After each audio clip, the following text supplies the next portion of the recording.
not here, so Mr. Mike Lake is here in person. Colleague Layla Goodrich, Fort McMurray, had a child this weekend. And Aiden, and it's everything. Mother and child are doing wonderful well. News. Yeah, well, we send our warmest congratulations to Ms. Goodridge, and we're happy to hear that all went well, and that she has a new family member. So yes, that's wonderful news. Thanks for sharing that, Mr. McLean. And Ms. May is with us again, and it's a pleasure to have you here, Ms. May. And so we will start with the first panel, which is a 45-minute panel. We have with us Chief Gerald Antoine, Dene National Chief, Regional Chief for the Assembly of First Nations for the Northwest Territories, and we have from the Fort Chipewyan Métis Nation Association, Carmen Wells, who is the Director of Lands and Regulatory Management. So typically it's a 5-minute opening statement followed by questions. I know that the members are quite keen on asking questions and receiving the input that you have to share through that and through your opening statement. So we'll start with Chief Antoine, please. Chief Antoine, the floor is yours. You're on mute, I believe, Chief. Your mic is off. There we go. Okay. Hey, that's better. Bonjour. Good morning. Distinguished members of the Standing Committee on Environment and Sustainable Development, esteemed delegates, and also fellow Indigenous people, our histories and cultures, our wisdom and aspirations have played an integral role in shaping the world that we live in. However, for too long, our voices, the original nation of families, voices have been stifled and our perspective dismissed.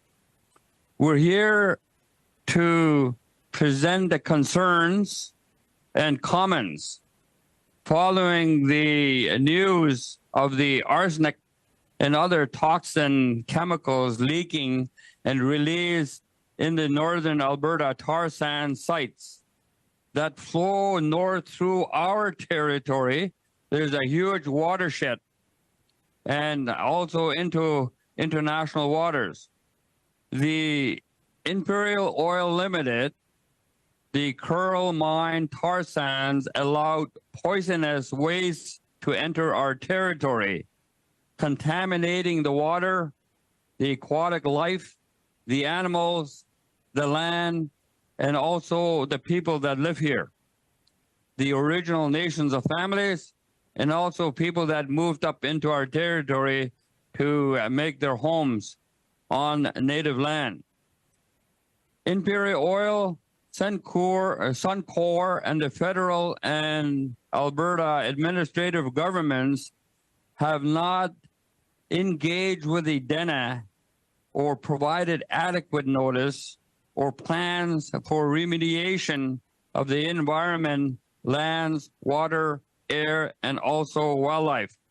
We are very concerned that the Dene were not informed about this disastrous incident and the obvious health and environmental risks associated with the leaks and also spills. This is indeed an emergency. The federal government should have informed the Dene. The Alberta government should have informed the Dene.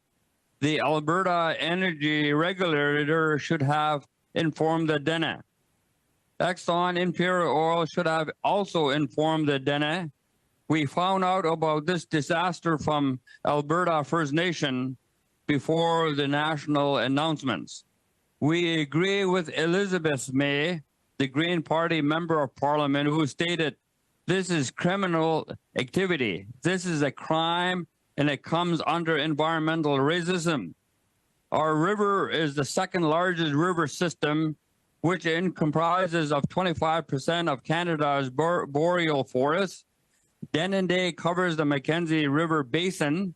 Industry breached tailing ponds from the Alberta tar sands along the Athabasca River threatens these waters and lands.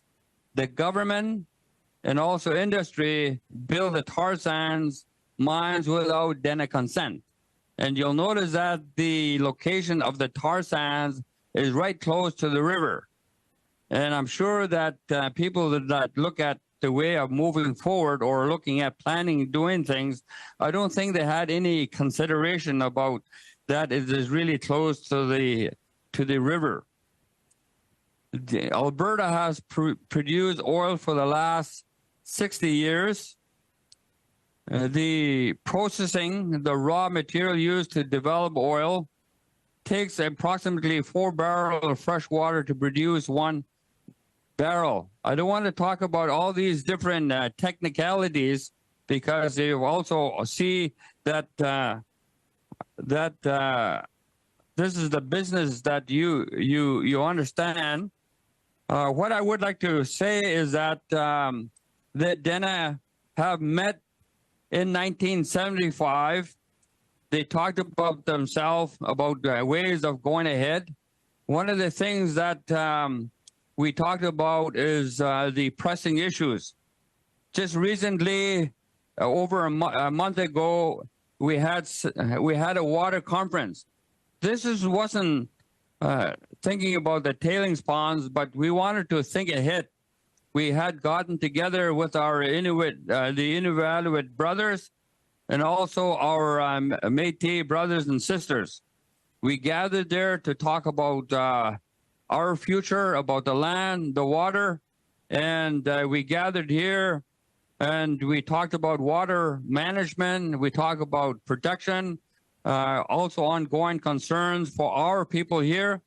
And at that particular time, we found out that there was 1.3 trillion liters of oil sand tailings pond that went into the Athabasca River, and also the massive Site C dam expansion on the Peace River, with major downstream impacts on our traditional way of life, serves as a stark reminder that our home and our land must be protected at all costs, and our family and our people must be respected. The environmental disasters such as this are an immediate and present reminder that we must constantly be vigilant in protecting Mother Earth, as this is our home. All levels of administrative government need to take immediate and urgent action to protect people and the environment. The working relationship must be with our family and people, and our way of life must be acknowledged. Over the next few days, we heard from elders, leaders, doctors, advocates, experts, citizens. We welcome their thoughts, perspective, ideas, concerns, and recommendations. We are blessed to have so much knowledge and expertise under one roof, and I know together we put it to really good use. Family, like branches on a tree, we all grow in different directions, yet our roots remain the same. Let us nourish and strengthen our shared roots and come together as a family to frame steps forward to ensure that we can create future for our children that we can all look forward to. And this, of course, means protecting our home, our water, our land, and of our way of life. In the words of a renowned young woman, the water protector, Autumn Peltier, we do what we can do for the water because water is sacred. So I just wanted to share that with you. Also, one of the things that I wanted to point out is that our elder, Francois Paulette, who wanted to be on here, could not be able to make it because of the technical challenges that he had been able to that he was not to be able to hook up. The other thing that I wanted to mention to you is that our family have been uprooted, our family displaced, our responsibilities relocated. This is the message that you heard in the Indian Residential School legacy. And I wanted to share that with you because for one of the things that has happened because of this is because for reasons of exploitation of our lands, territories, and resources. We also face challenges within these systems, such as being unable to address relevant agenda items at meetings, limited access to that affect our ability to intervene in meaningful consultation on draft decisions and also resolutions. Not being able to propose agenda items and being unable to submit documents and communication relates to the work in these systems. It is evident that current opportunities and modalities for participation do not sufficiently adequate accommodate our nation of families or empower our respective institutions. As we move forward, it is our collective responsibility to address these inadequacies, to open the doors and empower our decision-making, ensure that the voices of our nation of families are finally heard, respected, and these meaningful processes are integrated into our community way of life. This is why I address you together. This is why I address you today in my capacity as a representative of Dene Nation, as Dene National Chief. The Dene Nation enforces its mandate from the collective will of the Dene that gathered in Tiliquin in 1975, where it was entrusted to hold a joint assembly and to facilitate the engagement to foster consultation, coordination, and cooperation among the Dene Assembly. Focusing on creating a document, a statement of rights document, the Dene Declaration, which was unanimously passed by the Joint Assembly, first by promoting the inclusion of the Dene to ensure that the unique perspective, knowledge, and wisdom of the Dene are brought to the forefront of the decision. This broadens participation and will lead to more comprehensive, informed, and culturally sensitive policies, creating a more inclusive and sustainable world. Through our work, we aim to strengthen partnership between the Dene and the Crown representatives, and Canada is included there, by fostering collaboration and mutual respect, to help cultivate an environment where Dene rights and aspirations are acknowledged, supported, and integrated into international policies.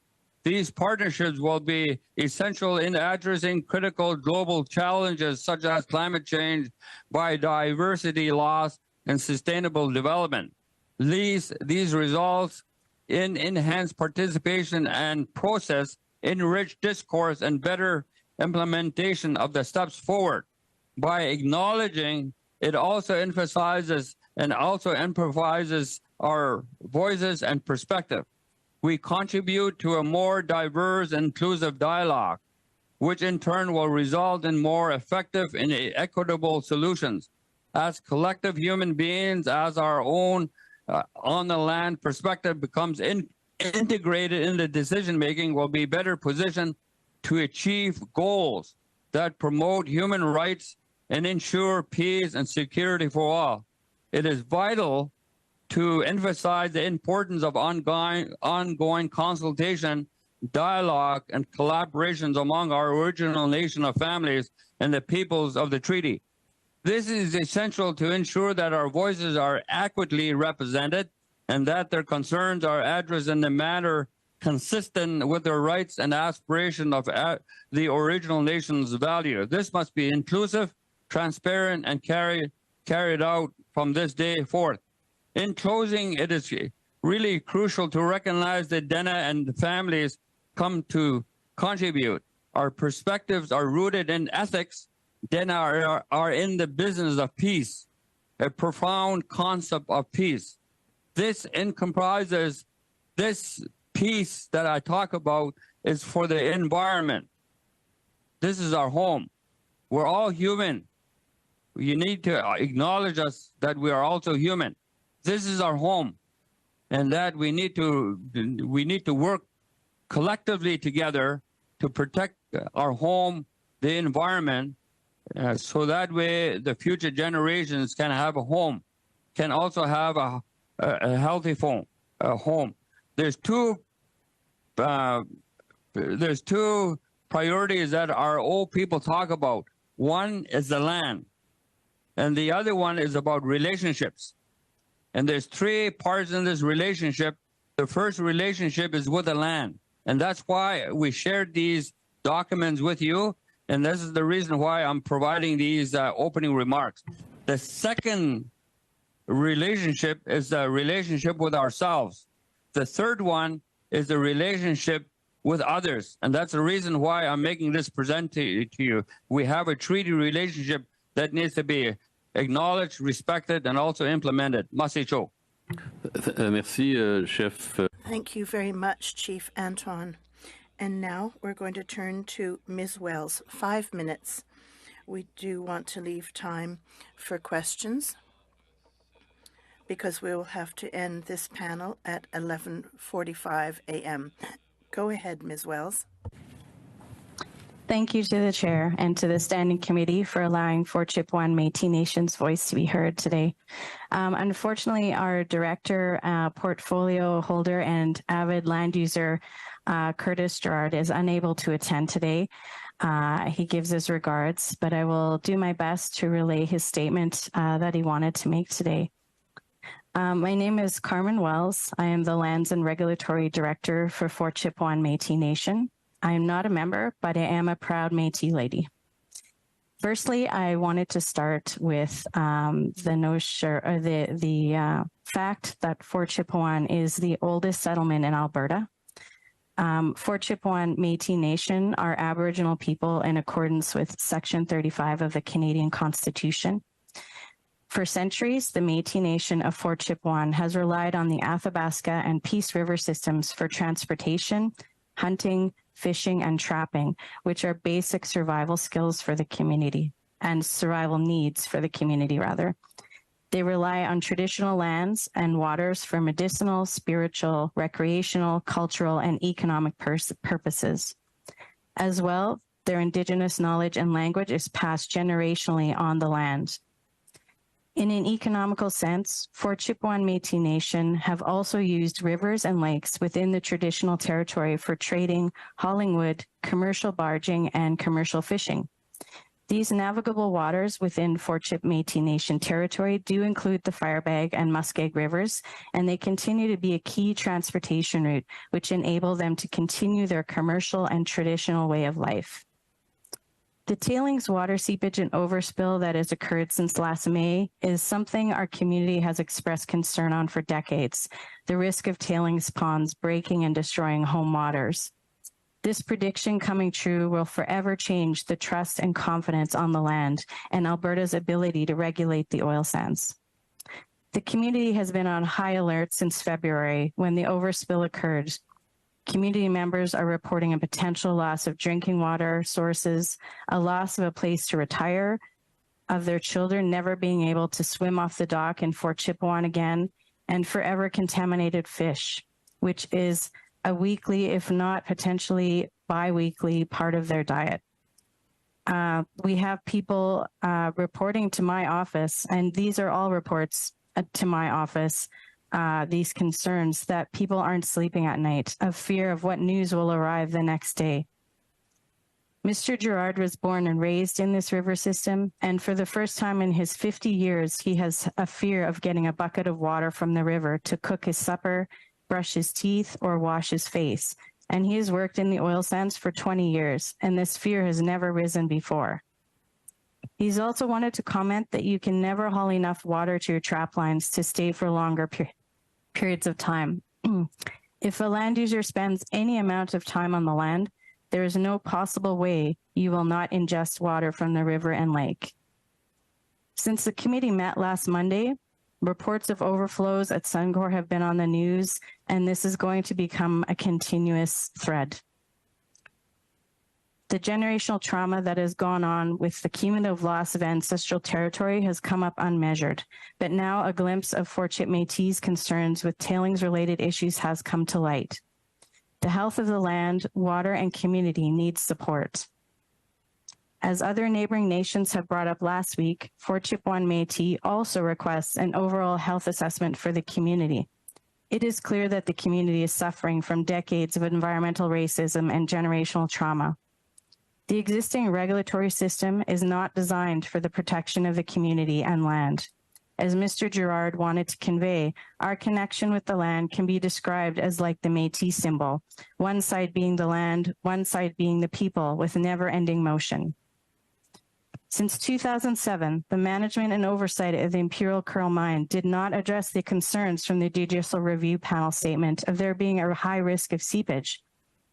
The solution to reducing the risk of tailings and giving the land back upon reclamation is not dilution of these polluted waters into the Athabasca River.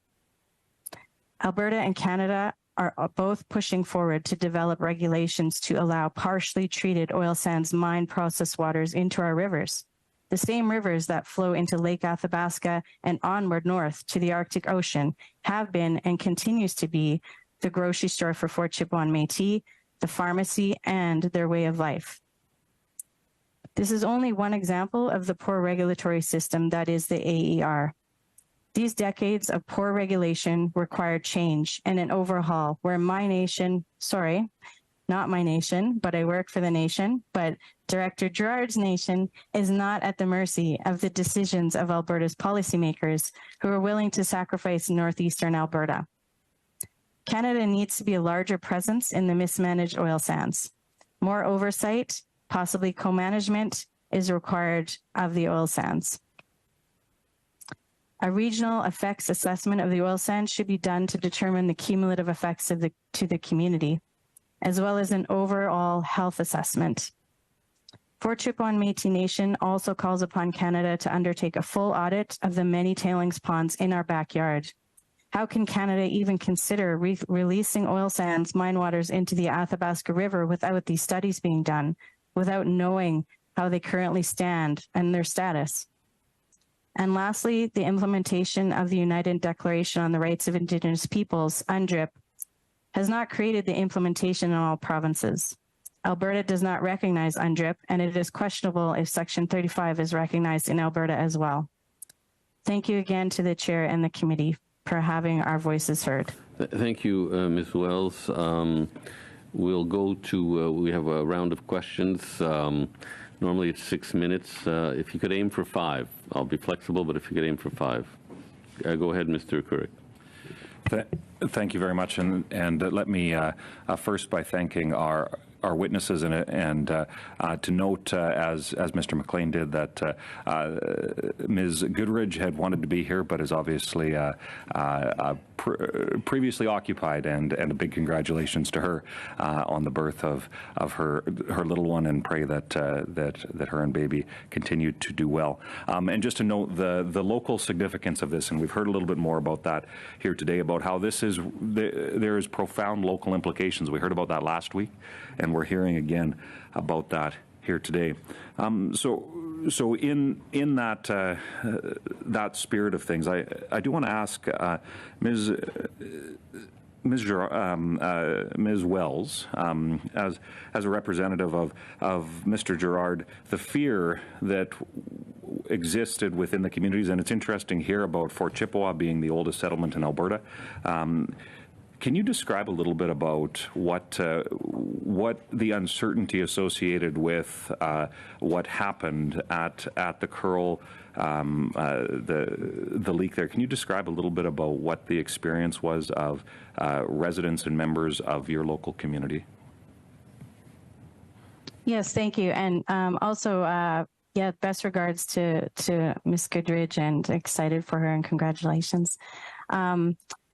Yes, it's very, it's an ongoing issue. It is an ongoing issue that has been going on for decades.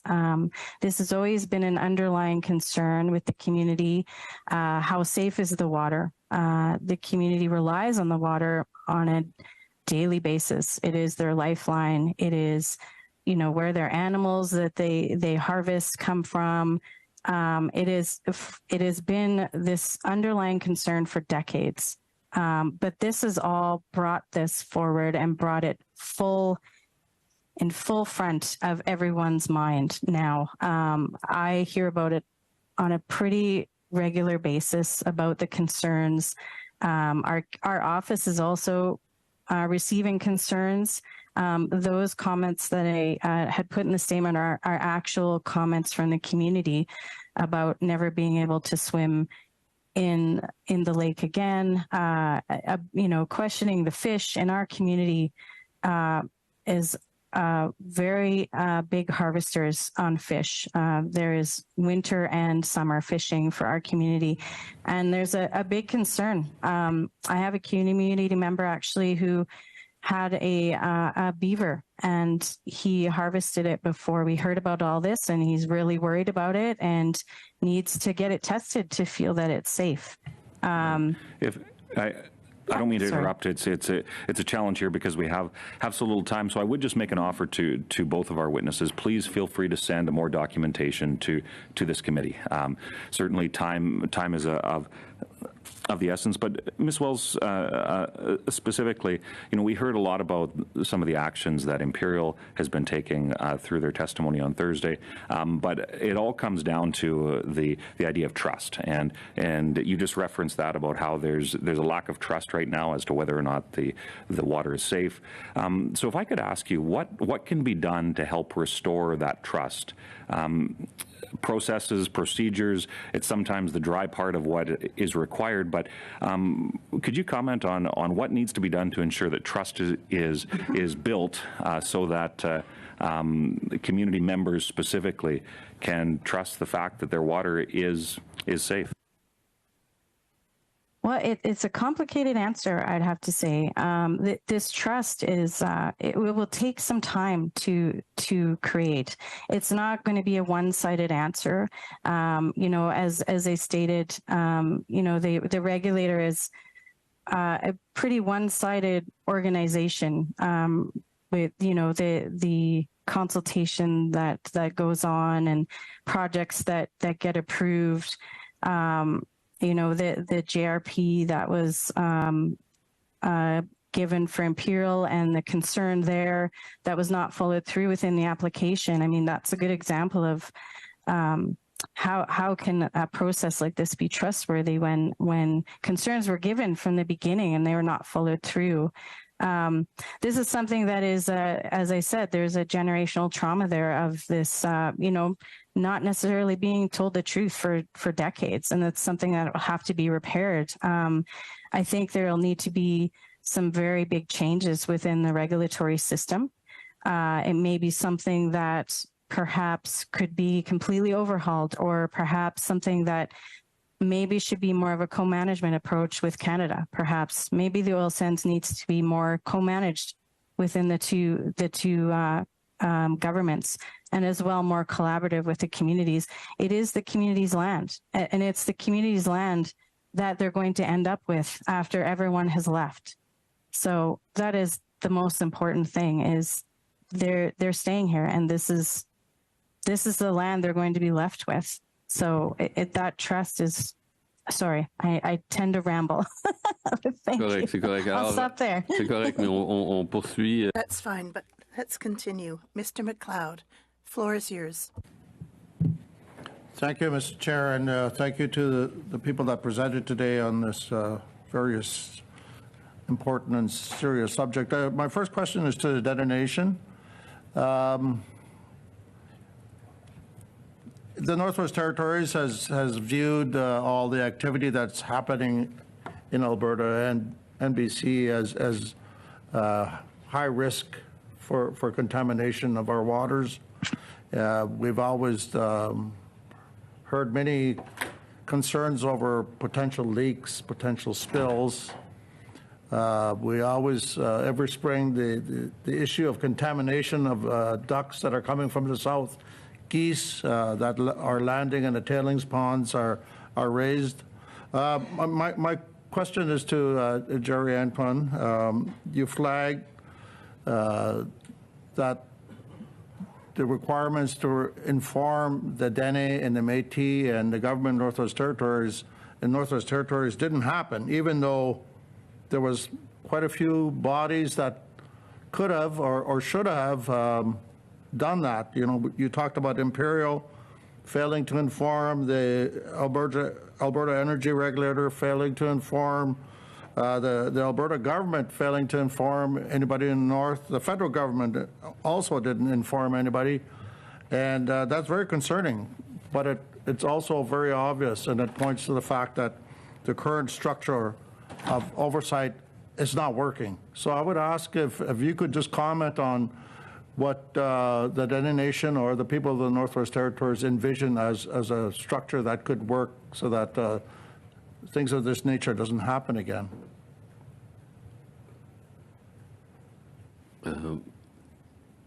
Masi, Honorable Member McLeod. One of the things that I think I'd like to answer, it talks about trust, about what's going on, is that these processes have never been these things have never been involved us, the tar sands, the Dene people, the Métis people, and the way that these systems been set up. We've never been part of this. There's no consideration of us involved. So from now moving forward, we need to be involved. One of the things to build trust, just to also touch a little bit on that, is that I guess my question it would be, why are these companies are allowed to investigate themselves? It's like with the Indian residential school, you're talking about the abusers, and you're asking the abusers to investigate themselves.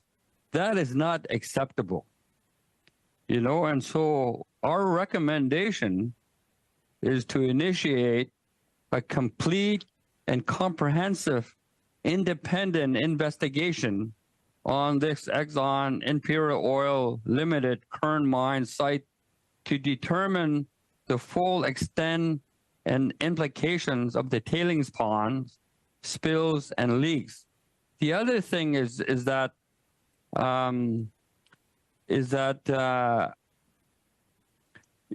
these tailing ponds in the tar sands should be fully inspected and analyzed for proper maintenance and restoration and repair. I see the structures moving forward like I want to get one more question in. Okay. So you started talking a little bit about it, and Carmen Wells from the Fort Chip Métis also raised it, and I want to flag it, the issue of audit of tailings pond. I want to ask Carmen Wells if she could talk about what she meant about doing an audit of the tailings ponds. Are we talking about cumulative effects? Are we talking about going as far as doing studies on potential health risks such as cancer? We're hearing a lot about cancer concerns as a result of the water. If I could just get a quick answer on that. Yes, but go ahead, Ms. Wells. You have about 45 seconds.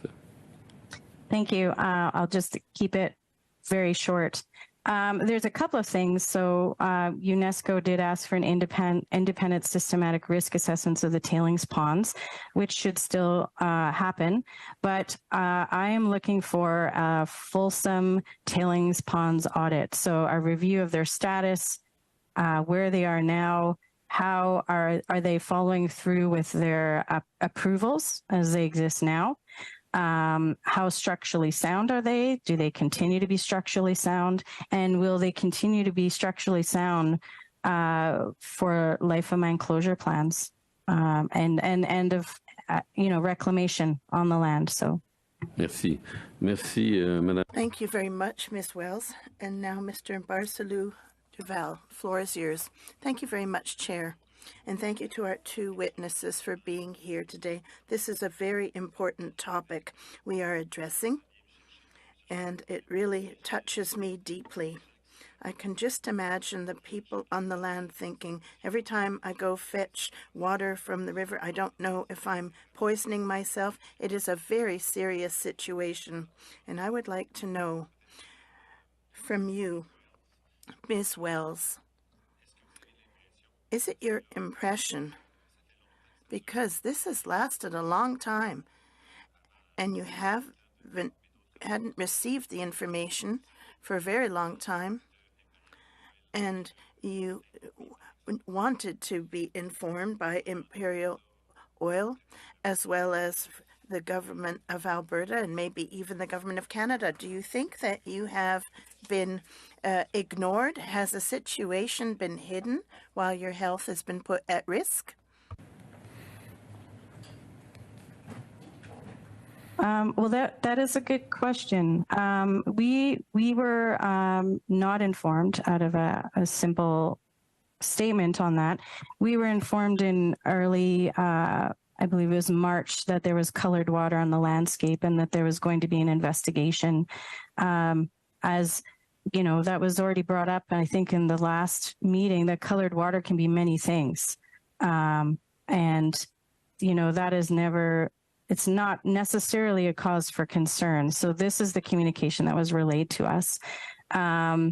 We were never further updated until the environmental protection order was issued, that there was actually a seepage and an overspill. There was no sense of urgency in the initial communication. So there was no, because there was no information, there was therefore no information to follow up with leadership, as that was previously commented on at the previous meeting. So we were kept in the dark for a good year, really, and you know, we were not made privy to what was happening behind the scenes. You know, when Alberta had known that it was an issue. So, you know, I can't say for certain because I don't have that information, but it is a wonder as to, you know, a year went by and there was no further information about how serious this incident was. Madame Wells. Ms. Wells, last Thursday, the CEO of Imperial Oil said before committee that as far as he was concerned, it was essentially a communication problem. Now, for you, is it simply a communication problem, what unfolded, or do you think it is a deeper problem than that? We're talking about facilities where there was irreparable damage done to your community. Are you expecting better than just communication for the future?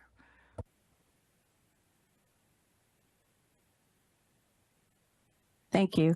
I do believe it is a deeper problem than that. You know,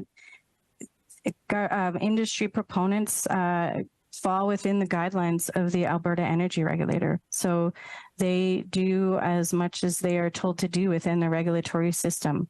And as Chief Antoine had mentioned, it is essentially industry reviewing their own plans and approving their own projects. It is a very one-sided process.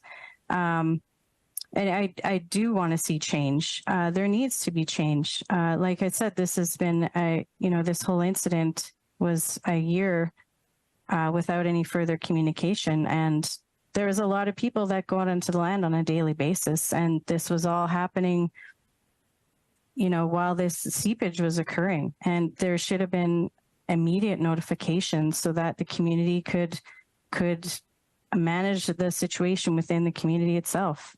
So there does need to be a lot of change. It's a question about the regulator, and there needs to be changes there. Would you say that there's an institutional bias in Canada? That is to protect, first and foremost, the oil industry and companies like Imperial Oil, rather than protect the people on the land as a priority? A brief response, please. Certainly, thank you. I would say there is a bias. You know, I don't have the exact numbers, but I think out of all of the oil sands projects that have gone through, I think maybe one was rejected. I'm not even sure if that's true. You know, you talk to other communities outside of the oil sands region, and that is shocking. That's a shocking number.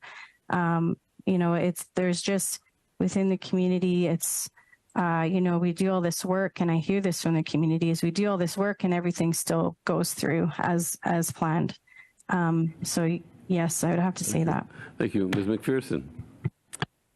Thank you very much, Mr. Chair, and thank you to our witnesses for being here today. Certainly horrifying to hear the impacts on the community, the impacts that the lack of communication has had with your community. So thank you for coming and sharing that testimony with us. Ms. Wells, you said something that shocked me deeply. Perhaps it shouldn't, but you spoke about the fact that you see the leadership, perhaps both federally and provincially, as being willing to sacrifice Northeast Alberta. That's a shocking statement, and certainly, you know, this weekend we heard, or on April 19th, we heard further impacts from the Suncor mine that had just come through. That wildlife has been found dead.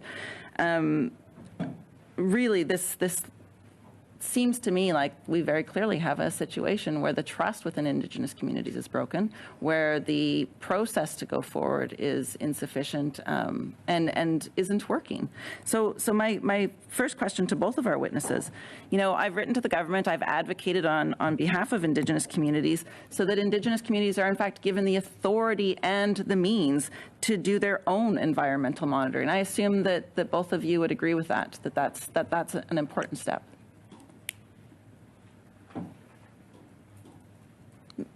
I'll let the chief go first. Chief Anton? Mussy, just to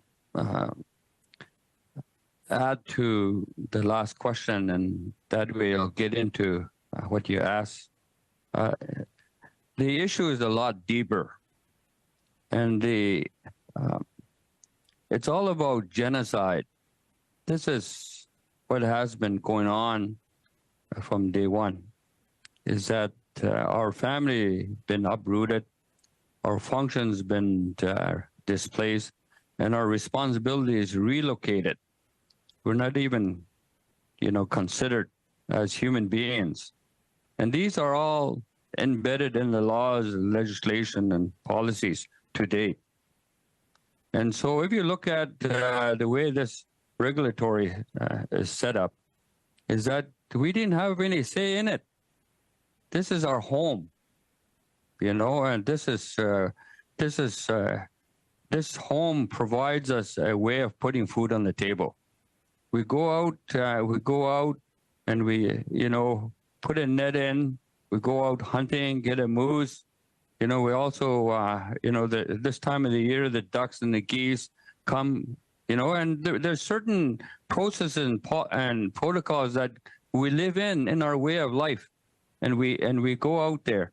And my sister talked about that what they are really experiencing is right close to the scene, and we're a little bit further down the stream, and we live in the same way of life.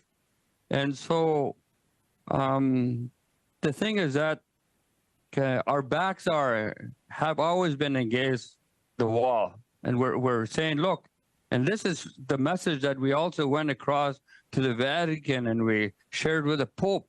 You know, this is the truth. And we're telling you the truth. This is our home. And it needs to be protected.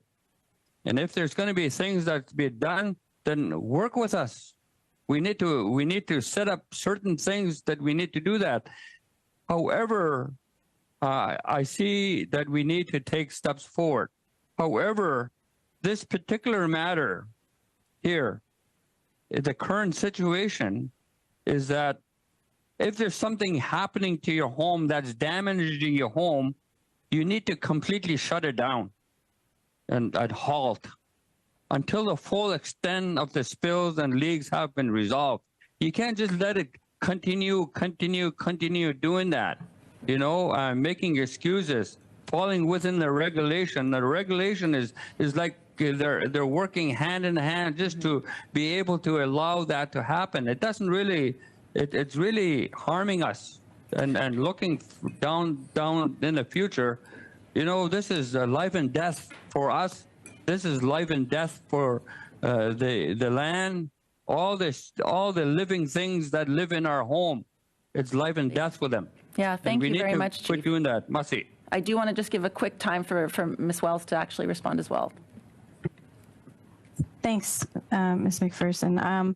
I will say that you mentioned monitoring, and just to, for clarity, Fort Chipewyan Métis does not have the capacity for community-based monitoring. That's something we're working towards. However, we currently do not have that capacity.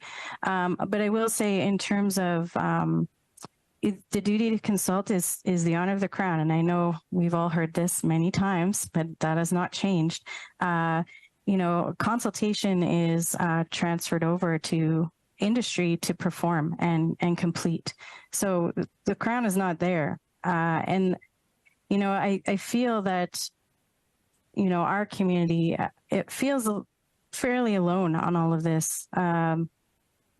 Just this feeling a lack of support that all of this is happening. And, if it was happening somewhere else, and I believe Chief Tuckrow did speak to this, if it was happening somewhere else, I think the results would be very different. Yeah. Thank you. Thank you very much. Thank you to our witnesses for this exchange. We will now be pausing and welcoming our second panel, which I'm sure you'll want to. I'm speaking to the witnesses now. I'm sure you'll want to stay tuned for the second panel, which involves appearances by regulators. So thank you again, and we'll take a very quick break to change over here.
So good afternoon.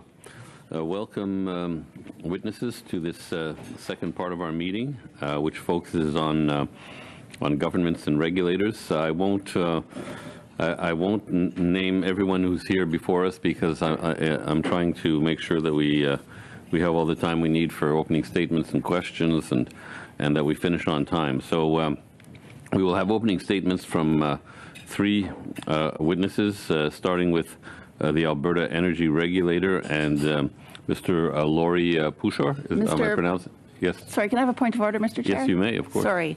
You know, we've heard testimony over the last few meetings about how the trust is very much broken with regards to industry, with regards to the regulatory bodies. So I would ask, Mr. Chair, according to the Parliament of Canada Act, that we administer the oath to the representatives from the AER, please.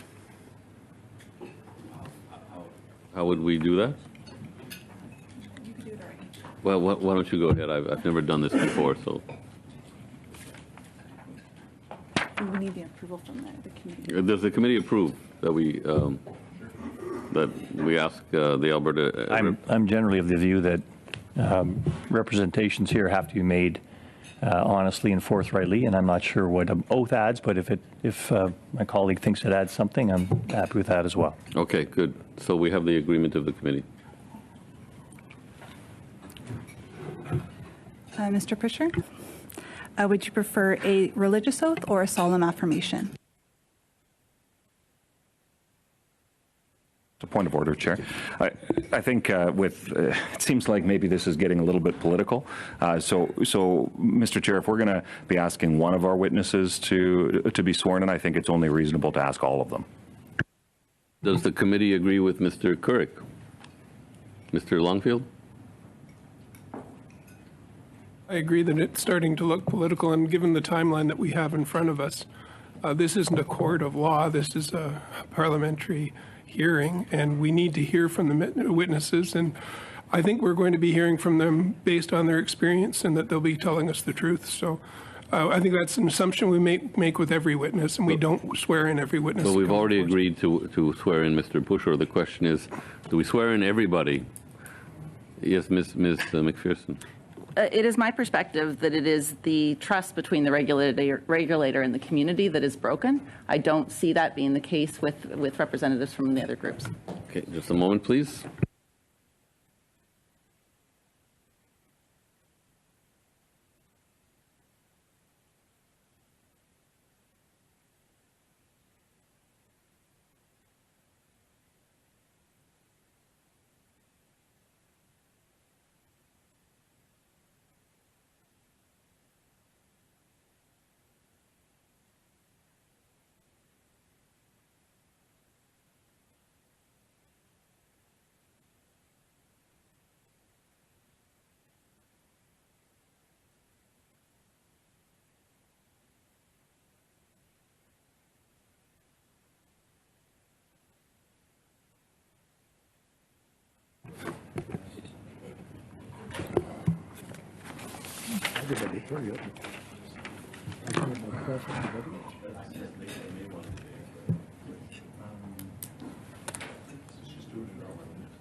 So, Mr. McLean, I'm told it would have to be by way of motion. The idea that we swear in everybody, and it's a pretty simple motion. It's thank you, Mr. Chair. And my motion is that all witnesses of this committee shall be considered to be giving evidence truthfully and faithfully as deemed they are supposed to do, and therefore no new swearing in is required.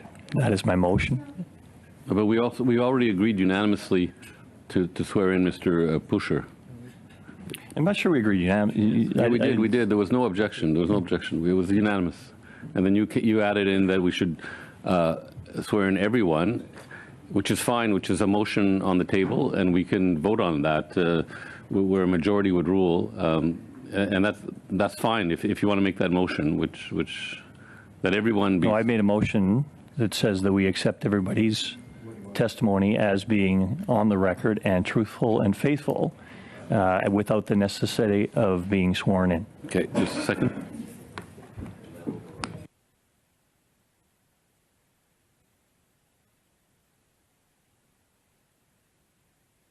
The problem is, we've already agreed that Mr. Pusher, I'm sorry about this, Mr. Pusher, we've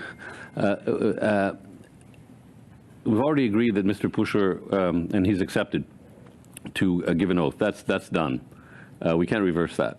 But you accepted a unanimous without asking each of us unanimously if we agree to that. You just nodded, and perhaps somebody on our side said, okay, but unanimously around this table, no, we did not all agree to it. I didn't see any objection when I asked for unanimous consent. So I consider that we had unanimous consent.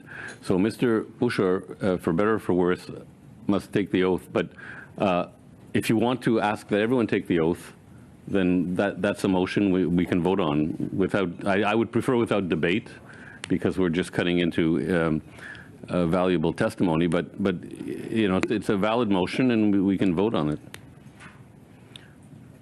Would anyone like to call the vote on? Are you making the motion, Mr. McLean? Are you making the motion first of all? And if you are, I would ask that somebody call the vote. So the motion I've said is on the table here, Mr. Chair. Okay. Thank you. So the motion is that everyone should swear an oath. No, the motion is that everybody is considered to be appearing before Parliament and therefore is subject to giving testimony honestly and faithfully. Okay, that doesn't conflict though with Mr. Pusher taking a formal oath, does it? So does everyone agree with Mr. McLean's sentiment, which is a noble sentiment? Yes, okay. Now we still have to have Mr. Pusher take the oath. So, Mr. Pusher, would you prefer a religious oath or a solemn affirmation?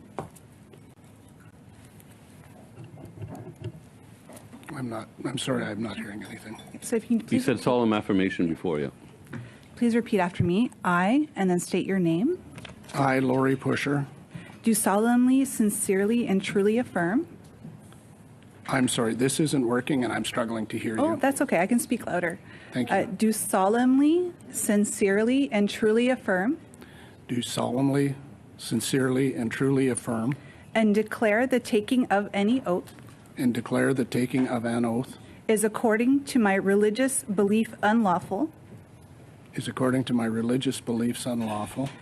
I do also solemnly, sincerely, and truly affirm I do also solemnly and truthfully affirm and declare that the evidence I shall give and declare that the evidence I shall give on this examination shall be the truth, shall be on this examination shall be the truth, the whole truth, and nothing but the truth.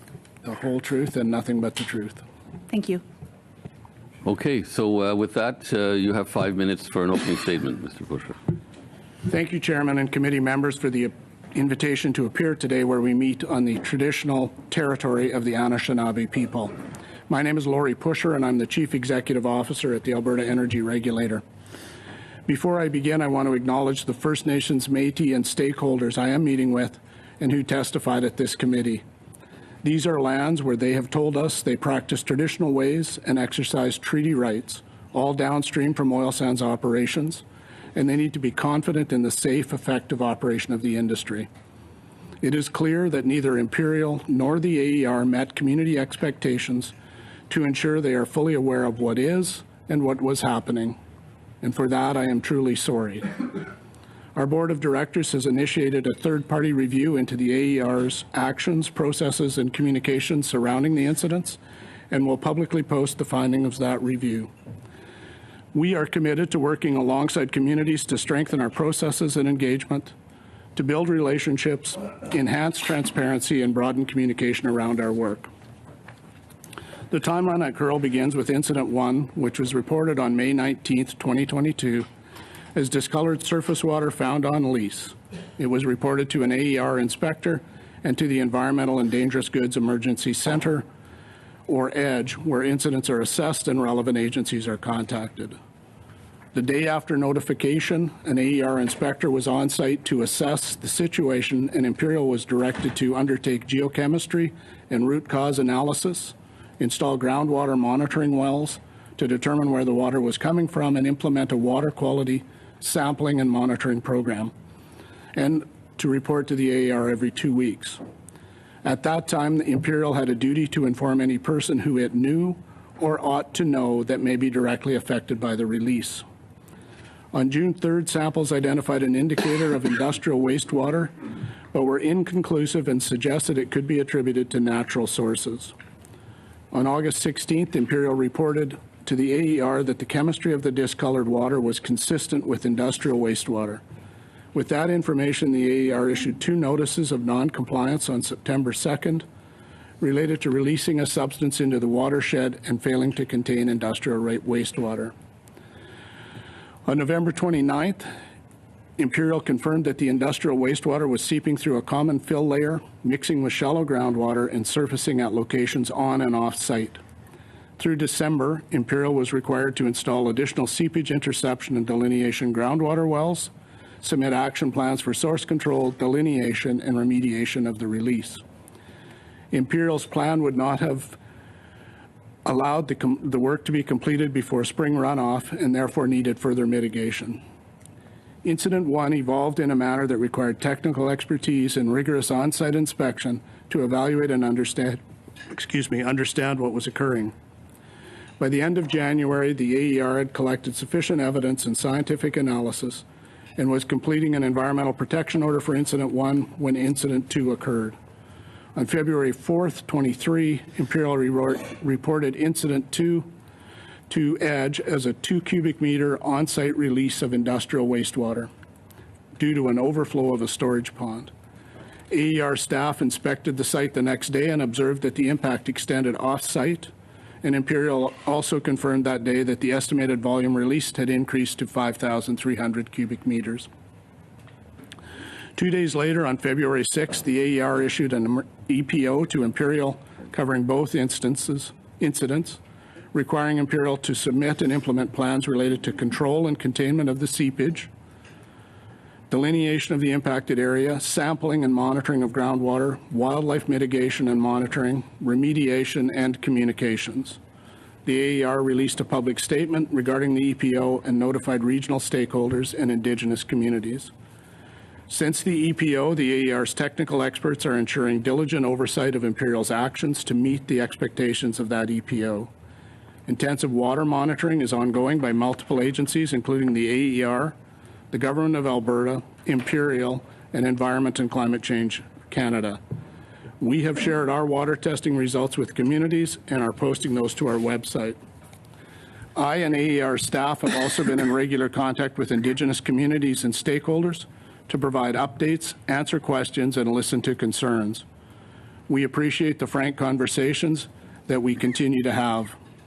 As the AER is investigating, there will be some aspects of the incident which would be imprudent for me to comment on at this time. As an organization, we remain committed to making improvements at the AER and to better meet community expectations. Thank you. Thank you, Mr. Pusher. Right on time, 5 minutes. Thank you. Appreciate that. We'll go next to the Government of the Northwest Territories.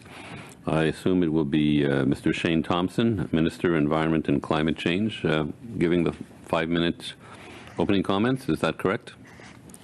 Correct. Go ahead, please. Thank you very much. First of all, I'd like to congratulate Ms. Goodridge on her birth of her little new addition to her family. I had the opportunity to meet with her in Fort McMurray at the Winter Games.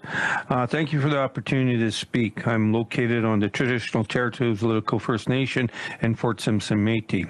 It's unfortunate, despite our requests, we're unable to have an Indigenous government leader from the Northwest Territories here with us to provide their input.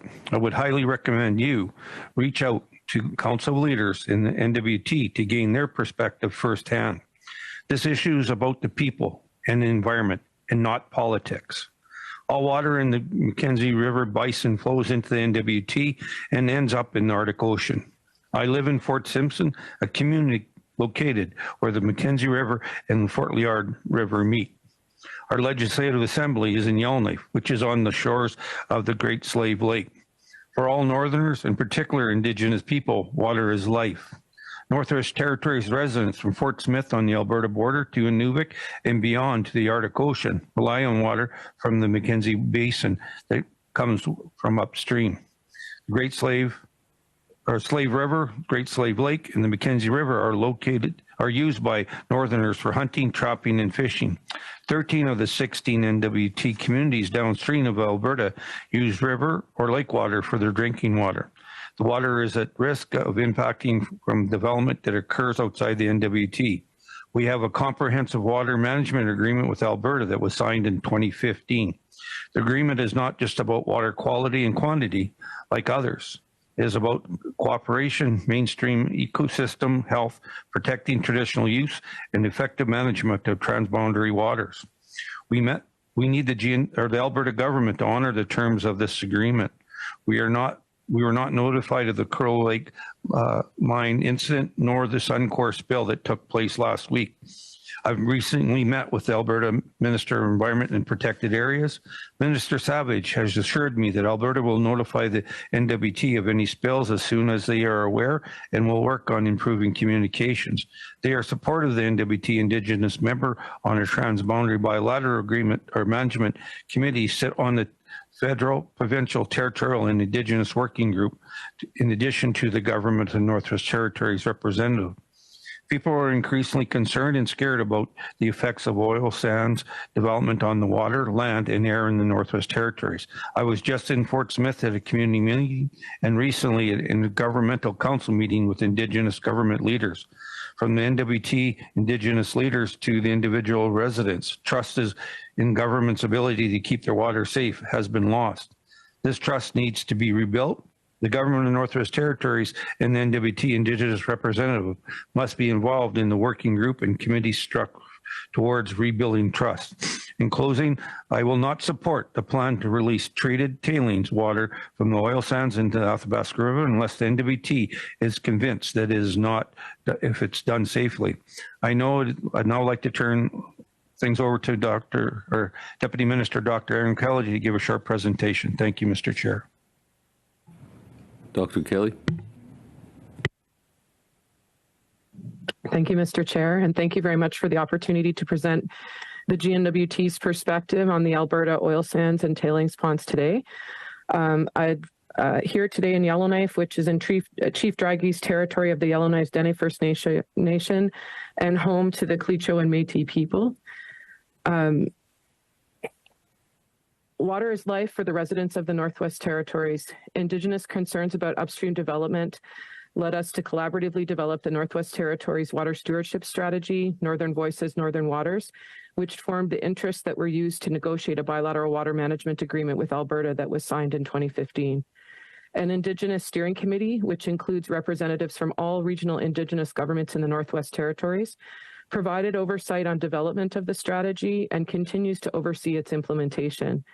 The Indigenous Steering Committee was intimately involved in the negotiations of the agreement with Alberta, and an Indigenous member on the NWT's negotiating team liaised with the Indigenous Steering Committee. The Northwest Territories Indigenous member on the Bilateral Management Committee, which oversees implementation of our transboundary agreement with Alberta, is nominated by and is a member of the Indigenous Steering Committee that guides that implementation of our water strategy. Regional representation on the Indigenous Steering Committee is the same as the regional representation on the NWT Council of Leaders. Each regional Indigenous government in the Northwest Territories nominates their member on the Indigenous Steering Committee. Our agreement was designed to support cooperative management of transboundary waters by provincial, territorial, and Indigenous governments and Indigenous organizations, and is linked to the federal government through the Transboundary Water Master Agreement for the Mackenzie River Basin and the Mackenzie River Basin Board. The federal government plays an important role in transboundary water management. Our agreement is much more comprehensive than traditional water quality and quantity agreements like the Prairie Provinces agreements. In addition to water quality and quantity, our agreement includes groundwater, broader ecosystem measures such as biological indicators, and valuation of ecosystem benefits. It also incorporates traditional knowledge. It ensures that an Indigenous member from each jurisdiction has a seat at the Bilateral Management Committee decision-making table. The agreements have been established to respect and uphold the terms of NWT Indigenous Comprehensive Land Claim and self-government agreements and treaties. Dr. Kelly, we're a minute over. If you have another 10 seconds, that's fine, but maybe if not, we could leave it to questions to tease out the information that you want to get across. I'll leave it to the minister. Thank you. Okay. And from the regional municipality of Wood Buffalo, we have Mayor Sandy Bowman. Go ahead for 5 minutes, Mayor Bowman. Tanse, Glanate, bonjour, and good morning, everyone. And through the chair, I'd like to start by thanking the honorable members of the committee for this invitation to be here today. It's appreciated, and while continued dialogue is very important, I wish this meeting was taking place under different circumstances. My name is Sandy Bowman, Mayor of the Regional Municipality of Wood Buffalo, and I'm joined here today with our Chief Administrative Officer, Mr. Paul Thorkelson, who will be here to answer any questions you might have about the municipality's work since learning of this situation. Now, I know now you all know or are well aware of the issues that have been at hand and the points everyone's been making, and you've all heard recently of what's going on, so I won't go too much into that. Today, I'd like to provide with some additional perspective. The regional municipality of Wood Buffalo is often known as being the home of Fort McMurray and the heart of Canada's energy sector. But it's much more than that. The region is on Treaty 8 territory, traditional lands of the Cree and Dene, unceded territory of the Métis. It's northern, remote, and diverse, geographically and culturally. Including in that is Wood Buffalo's National Park. It's Canada's largest national park. The region itself is larger than the province of Nova Scotia. It's home to 106,000 residents, 9 rural communities, including 6 Métis communities and 6 First Nations.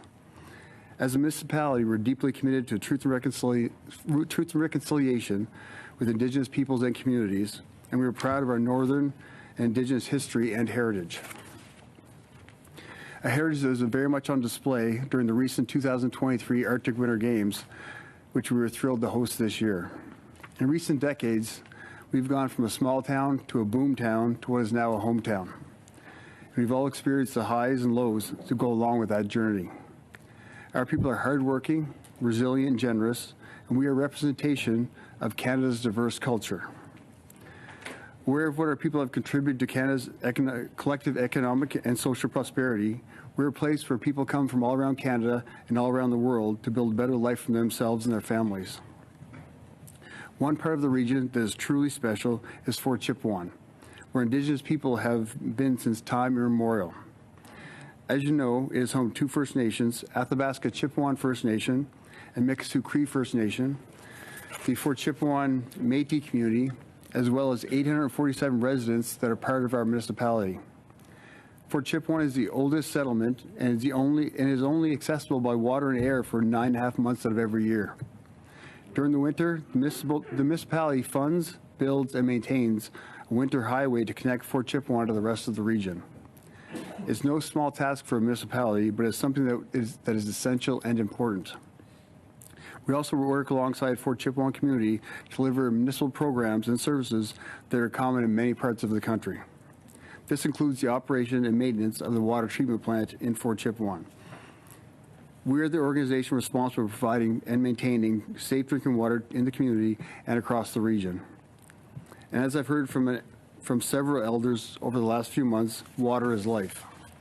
Everyone in Canada deserves access to safe water, and they shouldn't have to worry or be concerned about that access. We continue to provide safe drinking water to Fort Chipewyan and elsewhere, even since learning of the Imperial Oil release. My regular conversations and meetings with elders, Chief Adam, Chief Tuckero, President Cardinal, leaders, and community members have made it quite clear how important this access is to safe, clean drinking water. They've also made it very clear and how understandably concerned they are of what happened and how the overall process needs to be improved now and in the weeks and months ahead. There's much work to be done, and we're both here to support the community any way we can on a path to move forward. And since we've been aware of the incidents, AER has been very well communicating with the municipality by phone, by text, by calls. So I have to definitely give them a shout out for what they've done since learning of this with the municipality for us. And a following note, I have a couple minutes left. Big win for the Oilers last night. Everyone's probably pretty happy. You have 30 seconds left. You have 30 seconds left. Yeah, it's 30 seconds left. So I also want to congratulate Layla Goodrich on her newborn 4 weeks early. And we'll be here to answer any questions if you like. And drop a quick good luck to Toronto Maple Leafs, considering where I am right now. Okay, thank you. Alors, je tiens à vous dire. I wish to tell you that in addition to the witness who have taken the floor, we have in attendance here representatives from the Department of Energy and Climate Change, and they are here as resource persons, and we can ask questions of them if we so wish. Now let's begin with the first turn. Mr. McLean, the floor is yours. Chair, on a personal note, first of all, Mr. Pusher, let me apologize for the way you were treated differently from all other witnesses of this committee. It is usually not done that way. But now professionally, Mr. Pusher, you're the president and CEO of the Alberta Energy Regulator, a quasi-judicial body acting at arm's length from any government, set up this way to make sure we engender trust in the way we develop our resources in Alberta. I recall your appointment 4 years ago, and it was received in Alberta amongst the industry and amongst people as being something refreshing. We were looking for you to fix what was a broken regulatory system at that point in time. Communities and industry had found your organization, prior to your arrival, your organization to be aloof, non-communicative, I will say unresponsive to everybody that came your way.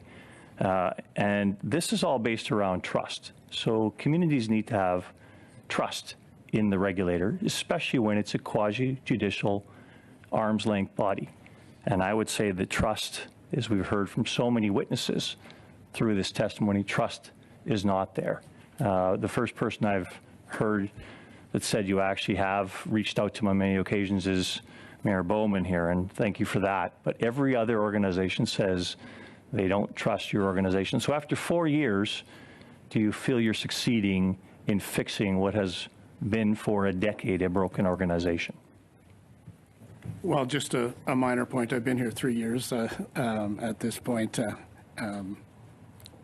The journey at the Alberta Energy Regulator has been not as smooth as one might have hoped when it was originated. It was brought together from at least 3 different parts of government and its predecessor, the Energy Resources Conservation Board.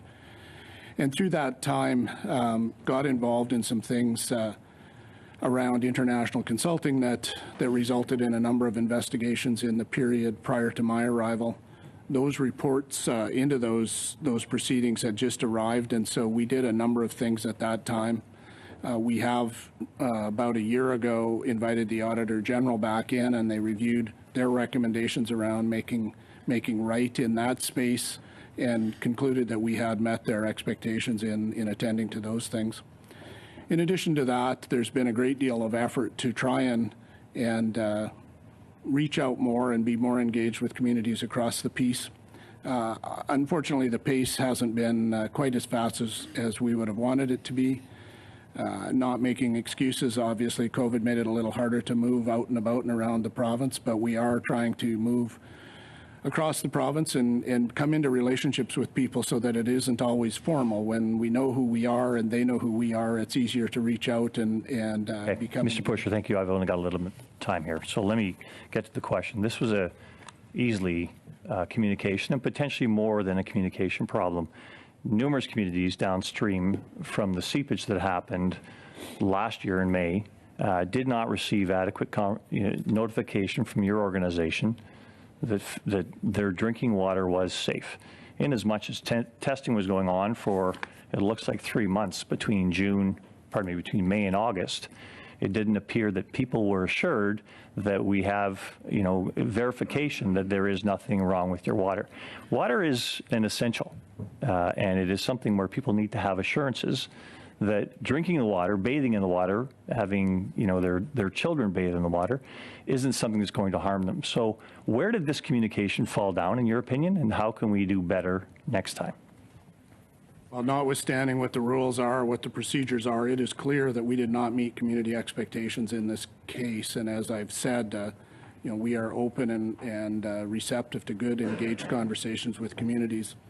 When you examine the notification procedures under EDGE and other places, one of the principles that's established is that the first communication should come from the producer. It should come from, in this case, Imperial. And as you know, our investigation will examine Imperial's conduct throughout this incident. In addition to that, our board of directors has begun an independent review of our internal processes and what we did and whether we met expectations of our own processes and communications protocols, and hopefully as well make recommendations on how to make them just better. Because I'll recap something Imperial has said, and they've demonstrated they went through their process, which is informing the environmental committees of the Indigenous organizations. Not good enough. The whole communities were at stake here. Whole communities needed to understand that their water was safe, if it was safe, or if it was tainted, let them know it's tainted and take precautions accordingly. But on top of that, the Minister of the Environment in Alberta didn't learn about this until February of this year. What missed in the protocol so even the Minister of the Environment isn't aware of what's happening with your organization?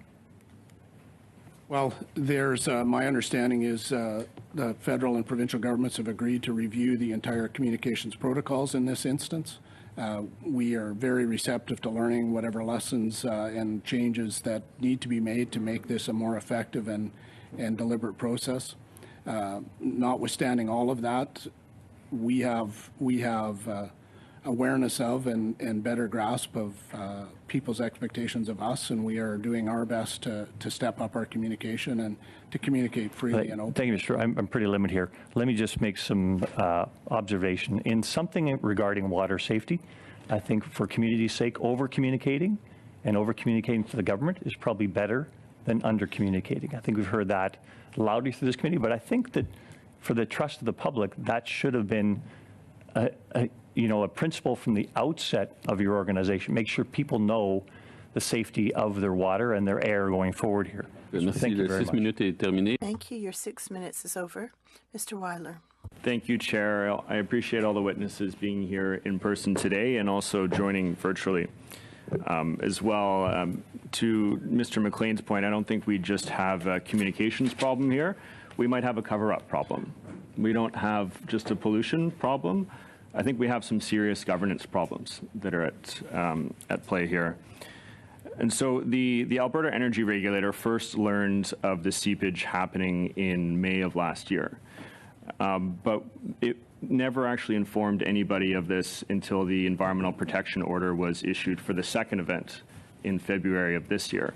So why was this ongoing seepage not reported to the federal government or for the Northwest Territories, for that matter, considering the agreements that are the intergovernmental agreements that are in place between the Alberta and federal government and also Alberta and Northwest Territories government?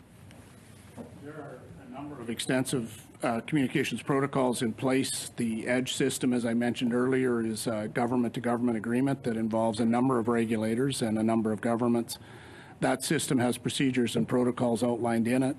I understand the province and the federal government have agreed that that needs to be reviewed and determine what happens. You know, as I mentioned in my earlier comments, this was an evolving situation as more research was done over the course of time to understand what initially was reported as some orange iron oxidization staining on the land. As we work through that, and I think as we work through the independent review, we are going to learn a great deal about in a unique circumstance like this, the kind of communications changes we need to make so that everybody can be informed. And of course, our review will also our investigation will also examine Imperial's conduct and whether or not their performance was as it should be and whether or not there's room for improvements there as well. Thank you. So my question really revolves next around what level of disaster would need to take place for this information to be communicated then? Well, the protocols outline some very clear things. For Environment and Climate Change Canada, they established their protocols.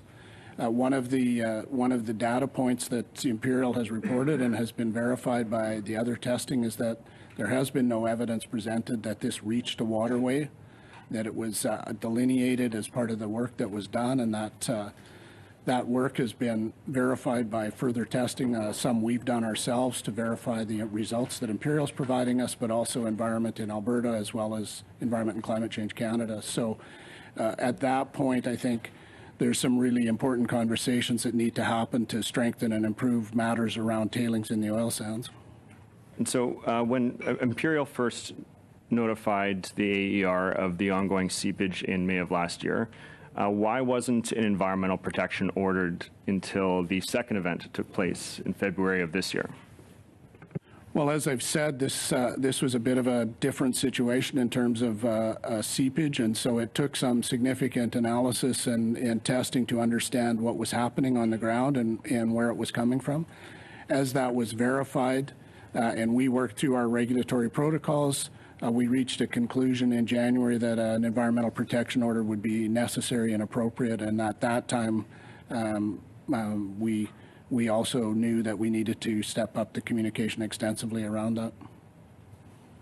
Thank you. Just in the last week, we've seen two very significant events that were reported by industry, both with Suncor and the 6 million liters from the resettling pond that was made its way into the Athabasca, as well as the bird kill event that Ms. McPherson mentioned earlier.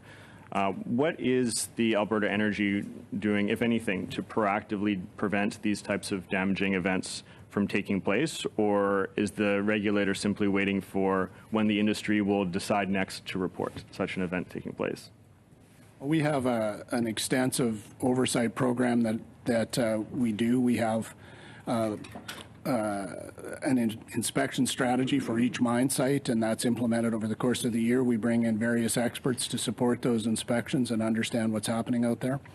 But first and foremost, it's the operator's responsibility to be running those types of inspections and sweeps and doing so on a very diligent and aggressive basis. And so part of our review is to see that they're performing the way we expect in these spaces.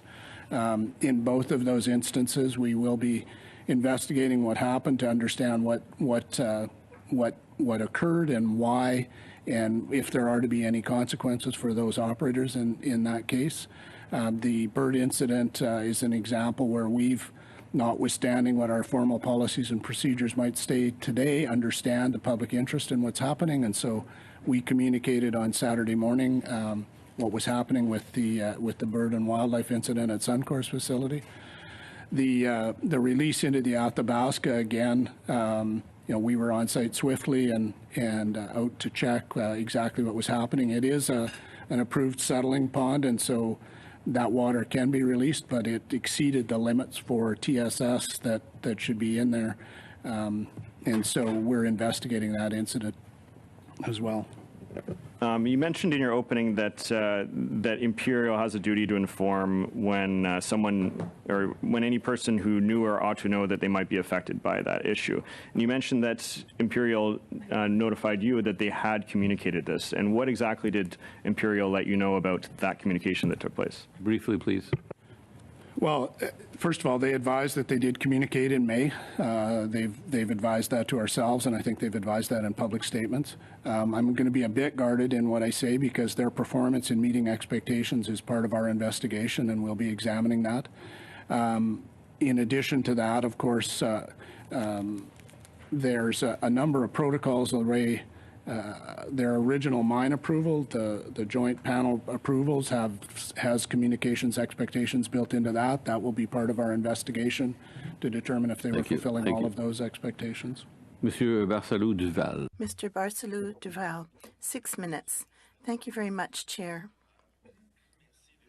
Thank you for being with us today, Mr. Bouchard. Thanks to all witnesses for having come. I would like to come back to a few elements. At an earlier meeting, Mr. Carson of Imperial Oil mentioned that the incident was a communication problem, and that seems to have been said by others as well. I'm wondering if it wasn't more than that. I believe that the responsibility is more than just communication. The responsibility is also in regard to what comes out of those basins and any contamination. And if there is seepage, it's not just a question of communication. You have to stop the seepage and you have to inform the neighbors and make sure they're not poisoned. Can you confirm that as of today, Mr. Pusher, there is no more seepage and that residents don't have to worry about their drinking water? The emergency protection order, as I outlined, has a number of expectations of Imperial in doing that. The first and foremost is to reestablish the containment areas and make sure that the interceptions are in place to stop any further seepage entering beyond those containment zones. To that end, they've drilled a number of wells, installed some extensive ditching. Thank you. I do understand that you cannot confirm there are actions underway to make sure things are safe, but you cannot confirm then that there is no longer any seepage from the basin. Now, I'm not an expert in operations, but I can imagine that you don't let more water accumulate in that basin, or is water continuing to accumulate there? Well, as I was saying, they've done an extensive amount of work to establish what is intended to be effective containment zones. In addition to that, we've required them to expand the water monitoring and the groundwater monitoring infrastructure all through the impacted area. So they've drilled in excess of 115 monitoring wells across the area. That helps delineate the reach of this contaminant. And as you know, this was in northern Canada. The temperatures are such that many of those wells are still frozen, and so water is just beginning to move, mostly on the surface right now, and we'll have extensive monitoring throughout the period. In addition to that, Imperial has been required to have further mitigation so that if it isn't working the way they intend, what's next, and that's normal for any regulator, that we will continue to escalate as required and as the evidence requires. When you have an organization such as yours, I think what's most important for the people is credibility. The First Nations who've come as witnesses for us said that they'd been kept in the dark and that had greatly undermined their trust in the Alberta government, the Canadian government, and in Imperial Oil. What also happens is that people no longer have any trust in you if you do not communicate sufficiently. Have you taken measures to restore this trust, to see to it that in the future this never happens again, but that the First Nations trust that you are going to take action? Well, first of all, First Nations leaders and other community leaders have made it very clear that they expect more communication and they expect more effective communication. So we have taken a step in the environmental protection order, we compelled Imperial to have a communications plan as a part of that order. We are monitoring their performance in relation to that. In addition to that, we have undertaken to provide weekly updates to all of the communities. I am in touch with many of the leaders of those communities on a weekly basis as well. We have started posting our water testing results on our website, and we're sharing those directly with the communities so that they can see the results for themselves. That's been a clear message they've been emphatic about. We have compelled Imperial to be releasing their data as well, and I believe other regulators that are testing in the area are sharing their data.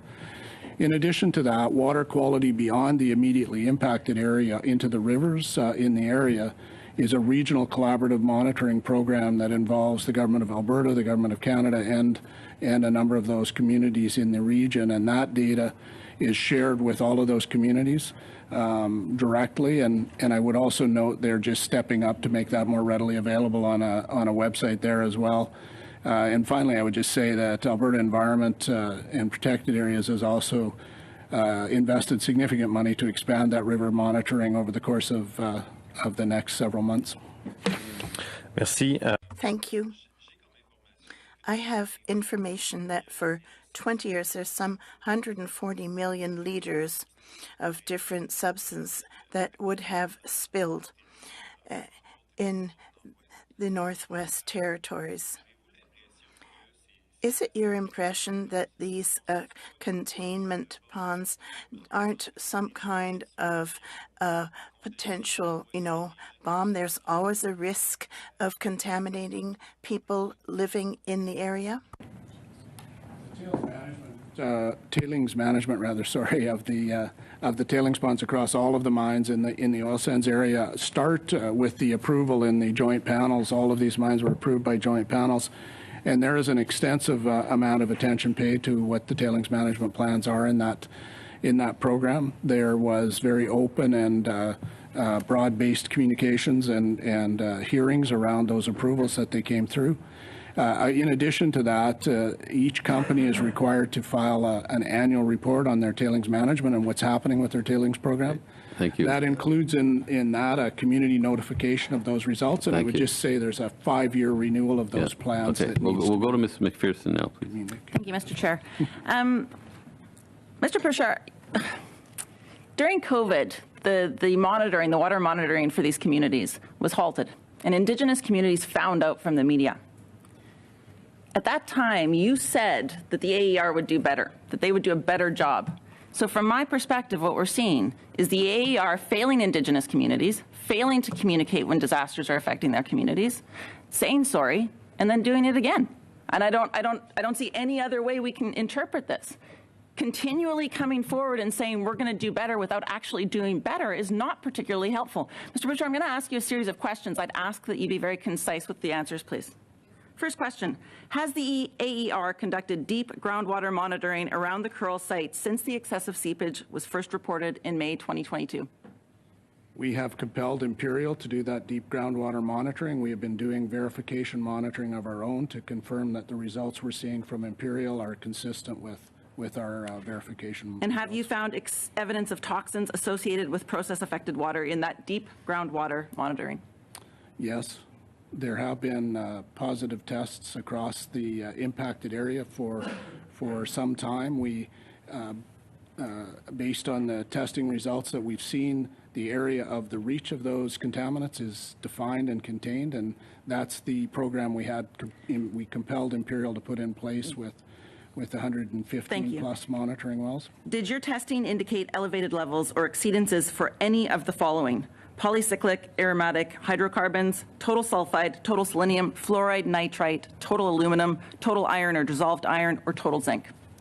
I'm sorry, I can share with you our monitoring results, and you can see those. You've named a number of things that off the top of my head I'm not going to be confident. Have you shared these measurements of toxins with the tailings with First Nations or Métis groups that are living in the area?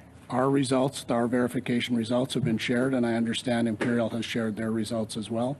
And I would note the two indicators that we've been seeing predominantly is F2 hydrocarbons and naphthenic acids, and I'm not sure how those apply to the list you provided, but those are leading indicators and the ones where we and others are watching quite closely.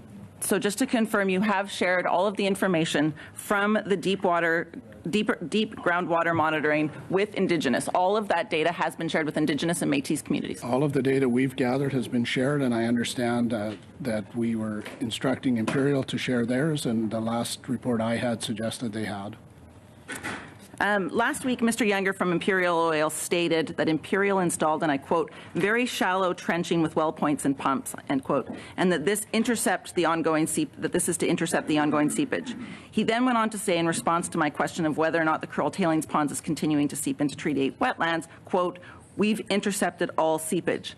Given that we have found that AER has found in the deep groundwater monitoring outside of the Curl lease area excessive levels of these toxins associated with tailings, would Mr. Younger's statements be considered true? Well, the Imperial containment facility has always had deep intercept wells that if there's any evidence that there might be something moving through that within the containment system, move those products back into the tailing system. what we do know is that there was an impacted area, and it's just thawing now, and so it'll take a bit of time to see whether that in fact is contained and steady state, or whether in fact there's any evidence that anything's moving this So you way. are finding toxins outside of the Curl site. There is an impacted area, and you are continuing to allow Imperial Oil to put tailings into that system. So that the closed system that we've been told about. So, you know, Imperial has said that this is a closed loop system. Clearly, it is not if the toxins have left the site. So Imperial was instructed to create a plan to reestablish those containment systems. They've done so at the 4 impacted areas that have been identified. That work is nearly completed. We've been providing detailed weekly updates to First Nations. You can see them on our website to show you the progress on the work that's being done. Thank you. Can you tell me, when did you inform any provincial government representative of the seepage that you first learned of in May 2022? Me personally? The AER. When was any representative from the provincial government notified? Well, you know, we do have a review that's being conducted by our board of directors, and so I think it would be best to leave that. So you can't tell us the date that you let the provincial government know that this was happening? I think it's best that we let that review be a full independent review, and all of those answers and all of those questions will be addressed in that review, and the board has made a commitment that those findings will be released publicly. Mr. Pouchard, you're in front of a parliamentary committee. I would ask that you tell us the date that the provincial government knew when this spill was happening, the date that any representative from the province of Alberta knew that this spill was happening. So we have extensive relationships at the field level. That is not a date, Mr. Pouchard. I would like to know the date the provincial government knew that this was happening in Indigenous communities in northern Alberta. So what I'm saying is that that's part of the review that the board will do, and we'll find out all of the places that... So you are unwilling to tell this committee that the date that the provincial government learned about this spill? I can speak to when I communicated to the provincial government. Please do. I communicated to the provincial government 1 or 2 days prior to the emergency protection order being issued. And anyone else from the AER? Did anyone else from the AER contact the province of Alberta in May 2022 to tell them what was happening? That is all part of the review that our... So you board is refuse to doing. tell us that information? I'm telling you. Okay, the time's up. Time's up. Before we go to the second round, I have a question, actually. And if I may quote from an article in the Globe and Mail last week, it says, however, independent sampling commissioned by the regulator concluded last week that a small fish-bearing lake at the northeastern edge of the Curl site now contains levels of toxins that exceed government guidelines. The lake, which feeds into a tributary of the Firebag River, also contains naphthenic acids, which are formed from the breakdown of petrochemicals, etc. So my understanding is that there's monitoring going on around this lake that feeds into the Firebag River. Am I correct in assuming that? Yes, it's commonly called within the mine plan Water Body 3. But my question is, even if the monitoring shows that there's seepage into the Firebag River, what really can be done about it? It's at that point, it's permeating the environment. It's in the water flow. So is the monitoring just to, I guess it's to alert people, obviously, but there's really no remedial action that can be taken, I would think. So Water Body 3 exists about 2/3 on the mine site. It is part of the approved mining plan under the Joint Review Panel as a settling pond and a containment pond. So it is integral to the long-term mining strategy. I would note that the sampling of naphthenic acids and F2 hydrocarbons were, until recently, we had one F2 hydrocarbon sample that exceeded the levels that are approved. Prior to that, all are at just minimum levels or below exceedances. We have had no test results that suggest any of those compounds have left Water Body 3. As a result of seeing the first exceedance, we instructed Imperial to implement what we would call their next phase of containment around that water body. They're drilling a number of interception wells to intercept any potential seepage. They're putting in facilities across the water body to slow the movement of water across that, and they've also begun construction on a containment facility a dam so that the outflow could be stopped if needed. Thanks very much. Okay, so we'll go to the second round. Mr. Courik for 5 minutes, please.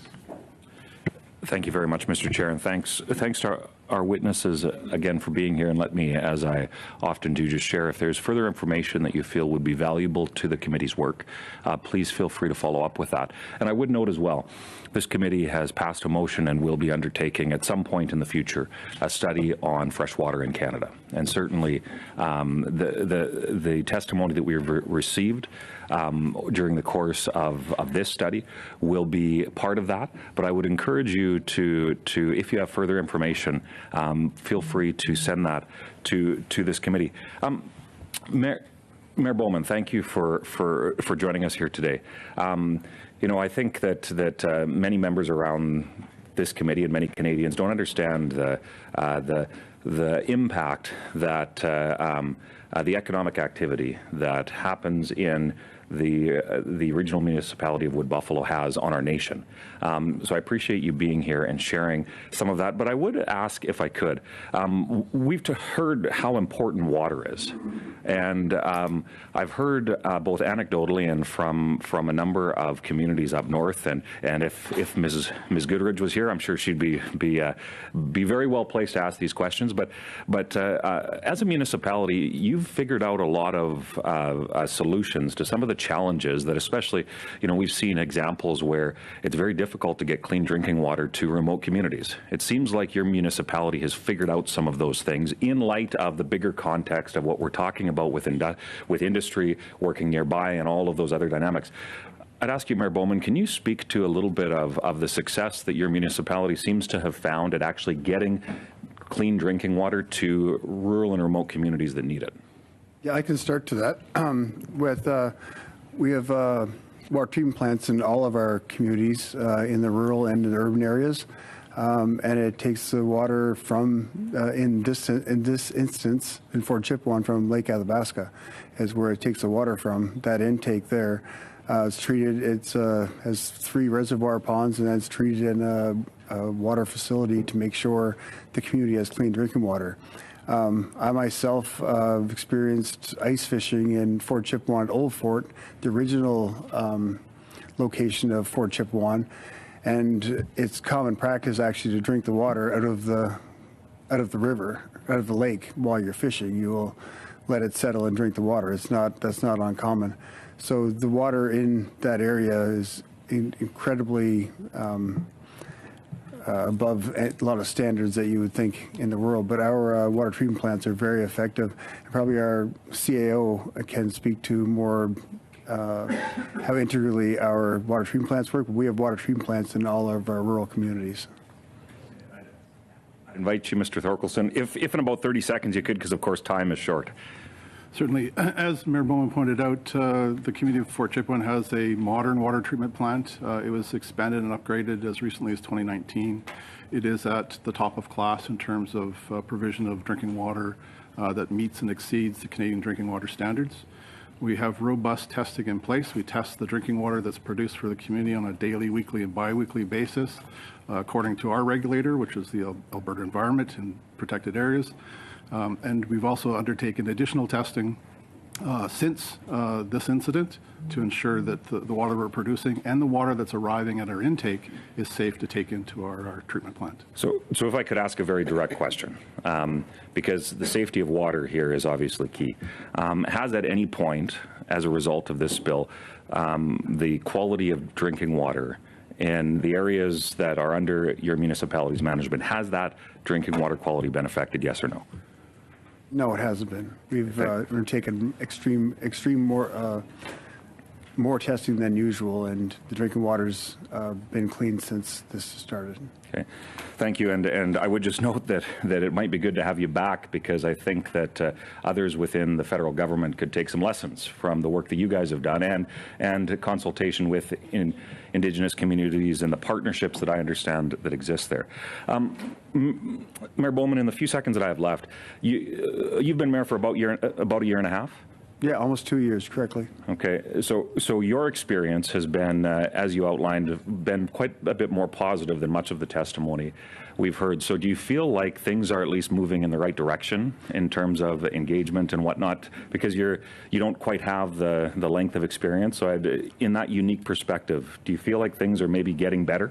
So in my experience, Very quickly, please. Yeah. In my experience, I've been in the community for 30 years, and I have a very close relationship with all the Indigenous communities surrounding the RMWB, and one of the top ones has been Fort Chipewyan. Okay. So that gives me a different perspective. So my big thing has always been communication. If we know what's going on, we can fix it. But Perfect. if we're not given that information, we can't. Good. Ms. Thompson. Thank you. Yeah, Ms. Thompson for 5 minutes, please. Thank you, Mr. Chair. And I want to say that I'm joining you today from my home province of Newfoundland and Labrador. And I would like to acknowledge the land on which I gather as the ancestral homeland of the Beothuk, whose culture has been lost forever and can never be recovered. And also acknowledge that the island of Newfoundland is the unceded traditional territory of the Beothuk and the Mi'kmaq, and acknowledge Labrador as the traditional and ancestral homeland of the Innu, of Nunatsianen, and the Inuit of Nunatsiavut, and the Inuit of Nunatuavut. And although each community is distinct, we all desire to chart a way forward together towards reconciliation. Mr. Pusher, if I could begin certainly with you. We've heard throughout today's testimony that there's a call for a change in the regulation or the regulation level around the about reviewing projects and the transparency and separation in that process. Could you explain why the AER allowed Imperial Oil to conduct its own investigation into the cause of the spill, despite the potential for a conflict of interest and a lack of transparency? Well, first of all, the regulatory structures and communications protocols around the systems as it exists today make it very clear that it is the producer and the polluter who is responsible to do the work to sort out what needs to be done to make the necessary repairs. Obviously, that is very, very closely overseen by our experts across our organization and any others we might deem necessary to do that. Over the course of time, we also expect the regulated entity or the producer to be the principal communicator of what's happening in that case. I think because of the nature of this evolving incident as a SEEP, there's many, many lessons we need to learn about how to communicate more effectively when we're dealing with a more technical matter. Thank you. I know I have very little time, so we certainly have heard, repeatedly that concerns around communication and the need to do better. In light of that, and in light of the acknowledgement around transparency in this process, I'm not hearing conversations around expanding the process of review to include the organizations and the people that are most affected by this very serious event. Well, as I've said, there's no question we didn't meet community expectations in keeping them informed. There are a number of different vehicles whereby communities are engaged around the operation of the oil sands. Part of what I'm understanding is underway is a good and healthy conversation around all of those things and how to make them stronger and better. Regional water monitoring, as an example, is a collaboration between ECCC and Alberta Environment and Protected Areas, as well as many community members. They're monitoring river water quality on the Firebag and the Muskeg and on the Athabasca River. That conversation is very active in terms of saying what more and how better can we do that work and ensure that those rivers are healthy and strong. We obviously have a lot to learn and a lot to do around how we monitor the impacted area around a mine site and ensure that it's transparent in terms of what's happening in and around those areas, and we will take those lessons to heart. Thank you. It was previously reported in April 2019, and this was well before the seepage occurred, that Imperial Oil was using an older type of leak detection system that's not as sensitive as the newer high-definition models. Are you aware of this? And if so, what action has been taken? Well, I'm aware that the monitoring being done now is being done to the regulatory required standards, and we are in fact bringing in our own independent assessments. All of the testing that's being done now, either by ourselves or ECCC or Alberta Environment or Imperial, is all being done by independent companies that bring modern and effective procedures and testing standards to the work. So just as a quick follow-up, does the AER require companies to utilize up-to-date leak detection technologies? And if not, why not? Because it appears in this instance that didn't happen. Very briefly, please, Mr. Pouchard. Well, I'm not sure specifically what you're referring to, but the short answer is yes, we expect companies to be meeting the regulatory requirements as they exist. Merci. Alors, monsieur. Thank you very much. Mr. Barcelou Duval, you have 2.5 minutes. Thank you very much, Chair. In the past, it seems that your organization was often qualified as being captive by the gas and oil industry. Mr. Busher, I'm talking here about the Alberta Energy Regulator. My understanding is that there might have been a real willingness to change and there to be more transparency. I would like to be convinced of that. When we examine data, 1.4 billion toxic residue in these containment pools in 2020. That's the data we had, but we don't know that it's real data because this is, self-declared data from industry. And it seems that companies stopped taking this obligation to clean up 50% of tailings. And in fact, that's half. It's not even a complete job. And earlier, the First Nations who testified before a committee mentioned that they'd been kept in the dark, and there's been a broken trust. How can your organization that doesn't have a good reputation to begin with and didn't communicate with the federal government, or at least not until very recently, and did not communicate with the communities either, how can we be convinced that this is arm's length? It appears that the job that was done was to hide the problem so that people not be aware. How can you restore your credibility? Thank you.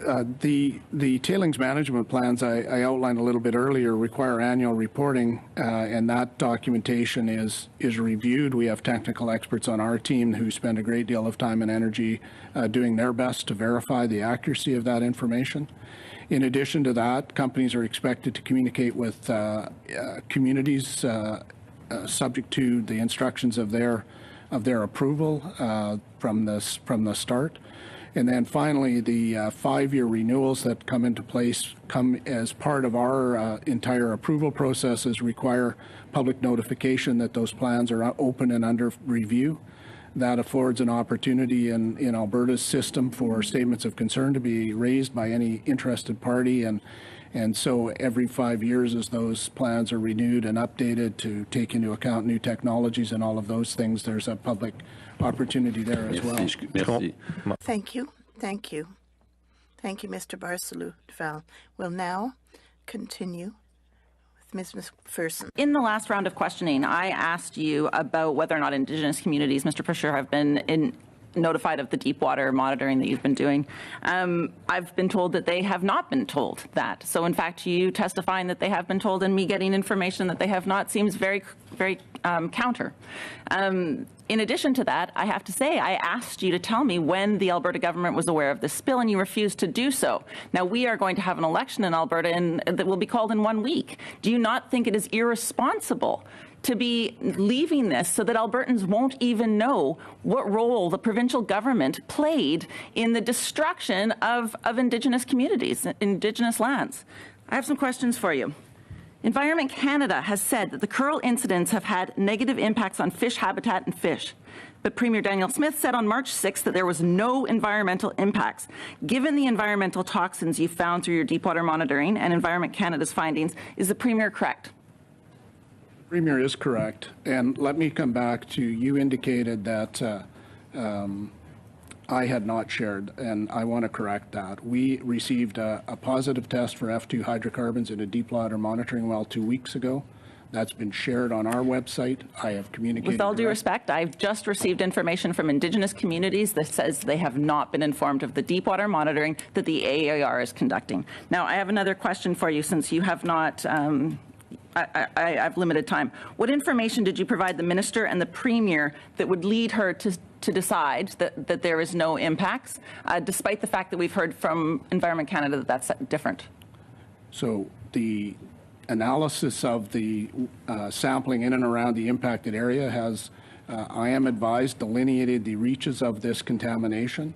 That information has been shared with ECCC. We have very strong collaborative relationships in the field with ECCC officials. We have shared all of that data transparently.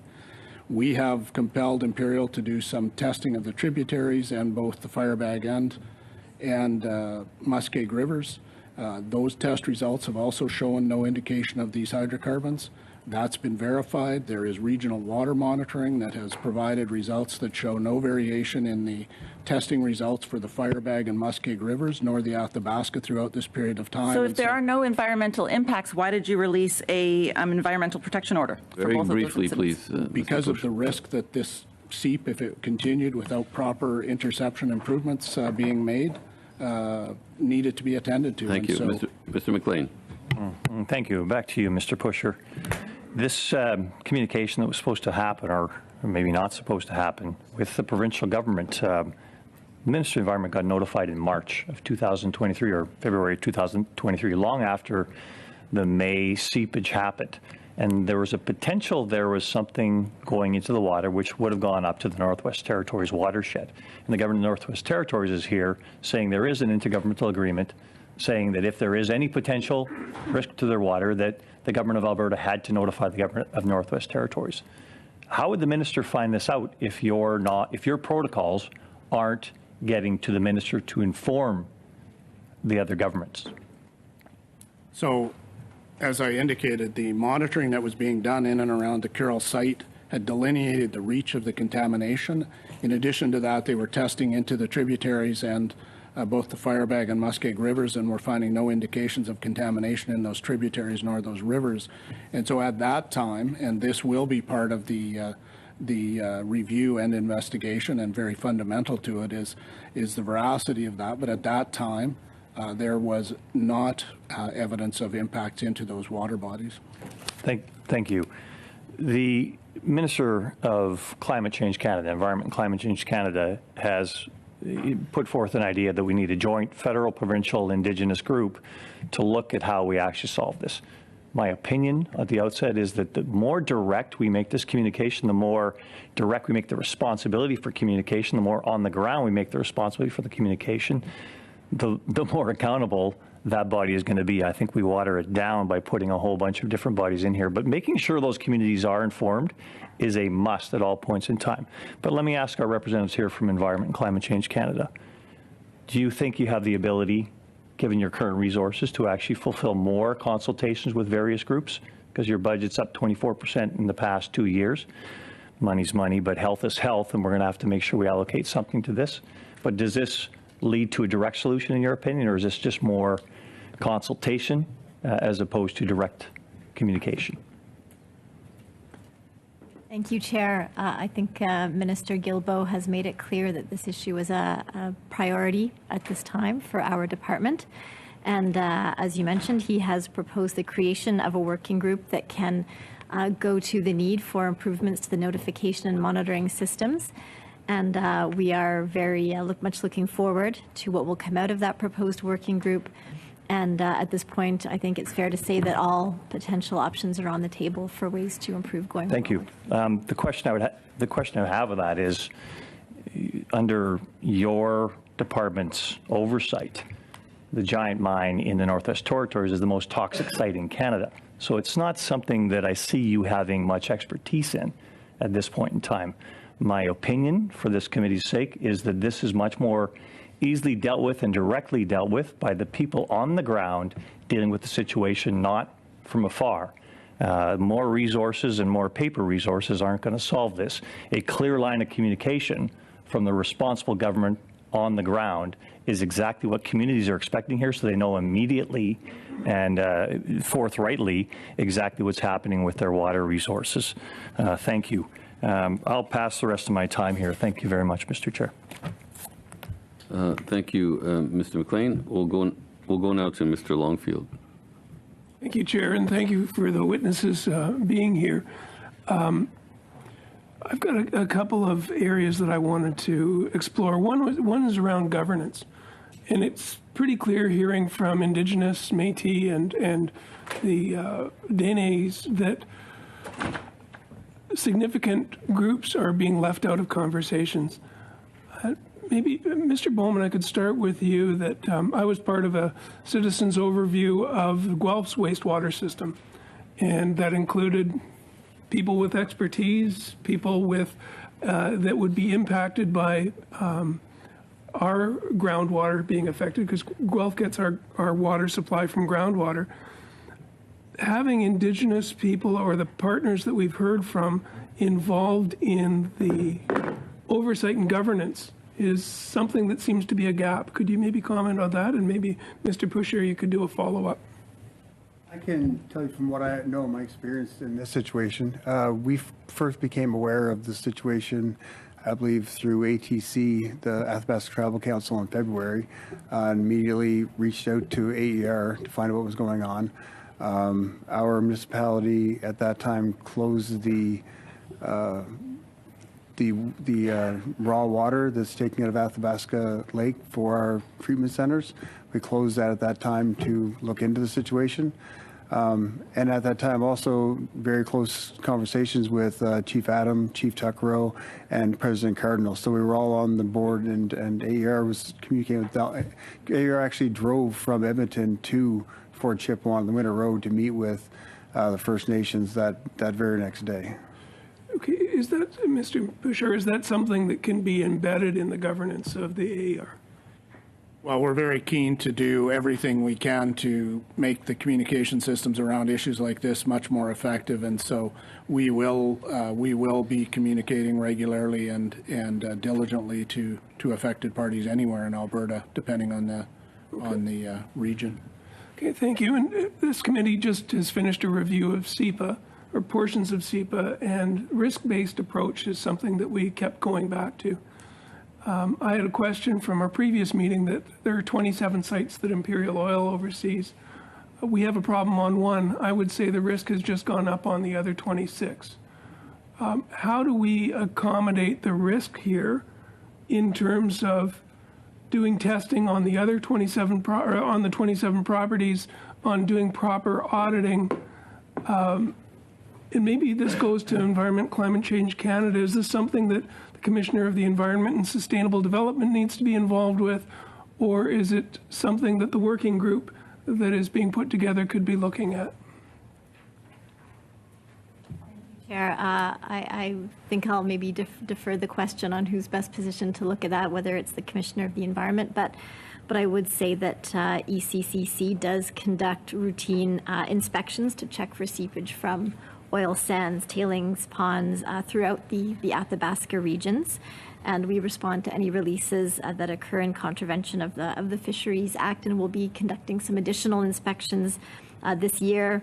For the last 10 years or so, we've collected hundreds of samples from various tailing ponds to ensure compliance with the Fisheries Act.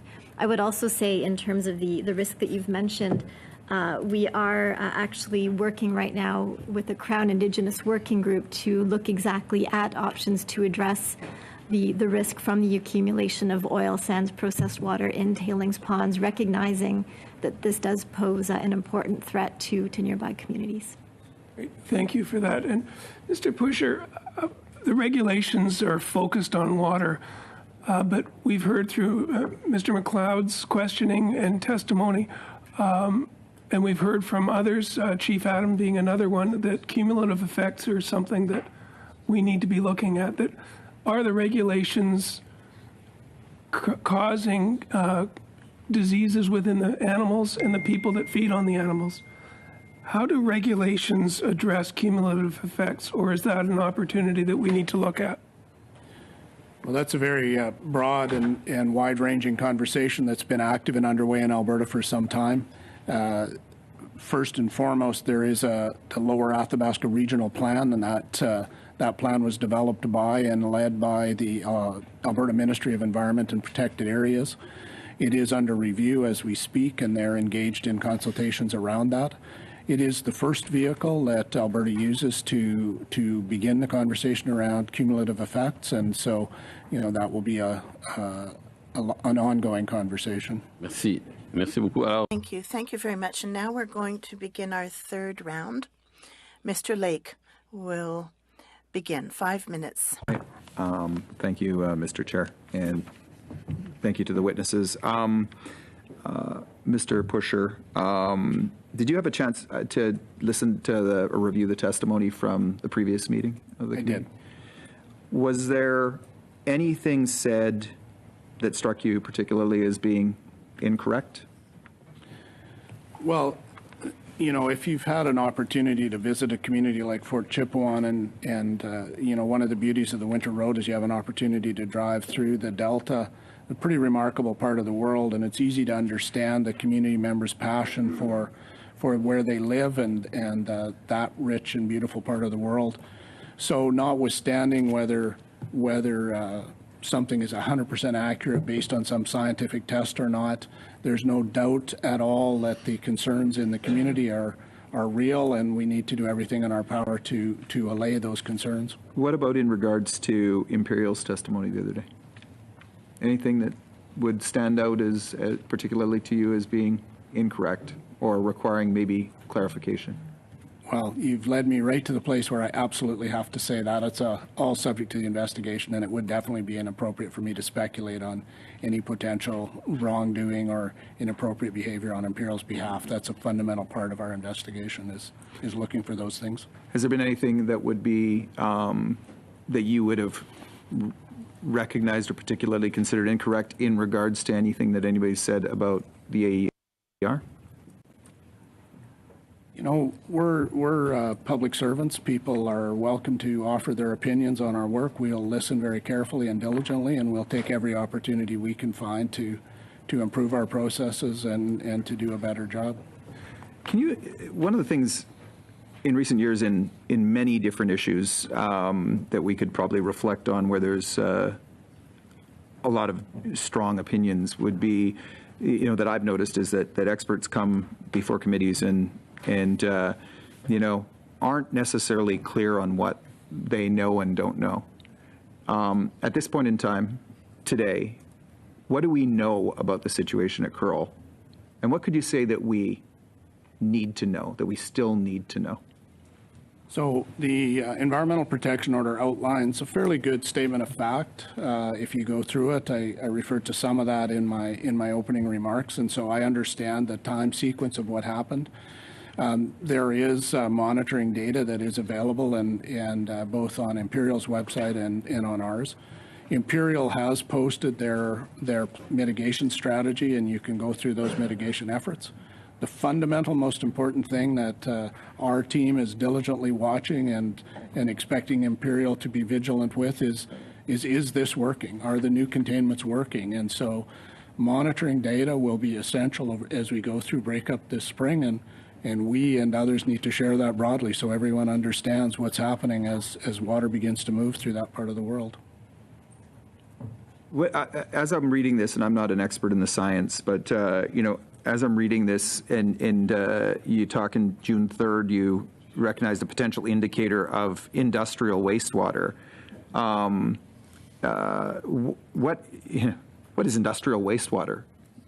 Tailings is in this, right. In the nature of this conversation, tailings is the term most of us would recognize. But then it said that there was some, there was a suggestion that it could be attributed to natural sources. Well, bitumen is fairly prevalent across this part of the world. It comes in contact with groundwater in many places, and so there are natural occurrences of some of those indicators in the region. When you say on November 29th, you talked about it, quote, seeping through a common fill layer.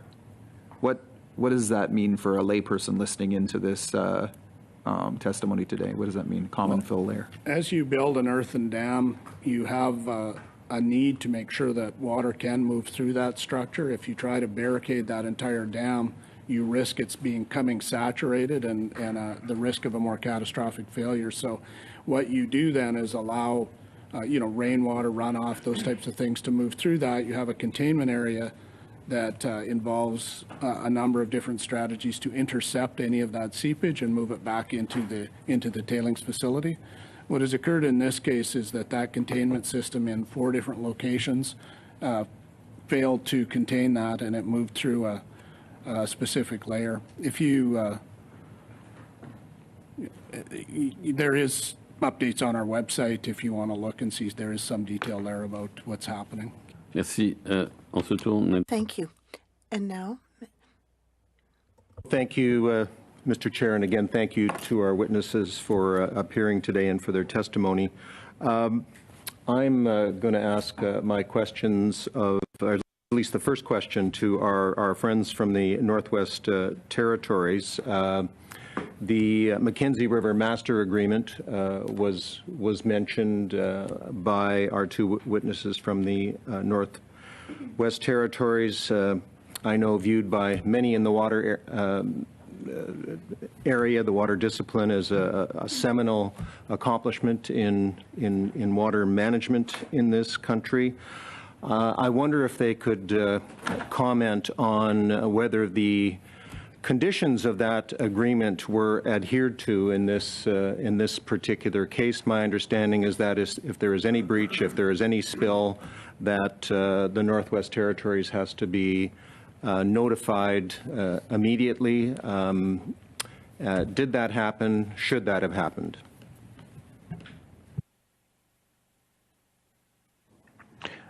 Thank you. Quick your question, no. It didn't happen. It should have happened, but it didn't. If you look at the agreement, it says could, and it's us to making that decision, not Alberta. It should be us that makes that decision. So no, we did not. We were not informed, and we did articulate that message to Minister Savage. Thank you. Maybe a question to Mr. Pusher. I'm late in the agenda here, so many of my questions have been answered, but I wonder if you would just give this a little reflection. I think you've heard the fear, you've heard the frustration, the anger, the disappointment, the lack of trust that has been expressed by First Nations and Métis communities. If you could go back in time and revisit this particular issue and how it was handled. I've heard you say several times you're falling back on established protocols, but protocols aside, what would you do differently? Very clearly, there is significant public interest in anything around tailings, and if you could go back in time, I think we would look at all our protocols and take a look at that and whether or not there is a different test, a different standard, a different expectation around when we communicate and how broadly and diligently and how detailed we communicate when it involves tailings. I'm going to give the remainder of my time to Ms. May. Thank you. How much time would that be, Mr. Chair? About 2 minutes. 2 minutes. Oh, well, thank you very much.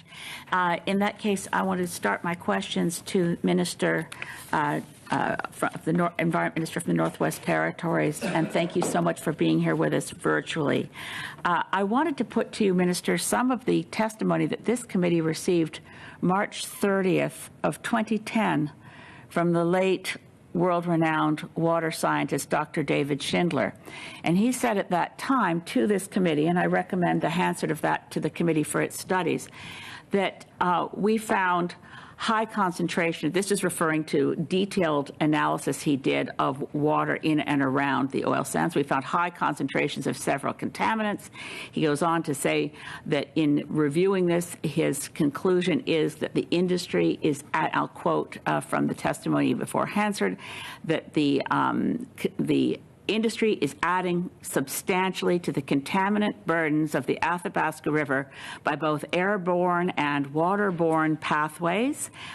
He also concluded back then, 13 years ago, that our evidence from the National Pollutant Release Inventory indicates that oil sands companies should be charged under the Fisheries Act. So it's not entirely a hypothetical question to the minister, but I'm wondering, given the current situation, if you believe that we should be pursuing charges because of contamination that affects downstream in the Northwest Territories. Thank you. I actually have a Dr. Kelly on here, and I'd like her to answer that because she was part of Dr. Schindler's team. Thank you. Fairly briefly, please. Thank you. I think that from my perspective, working with Dr. Schindler, we have a tool in the transboundary agreement. We need to use it. It needs to be implemented the way that it was designed.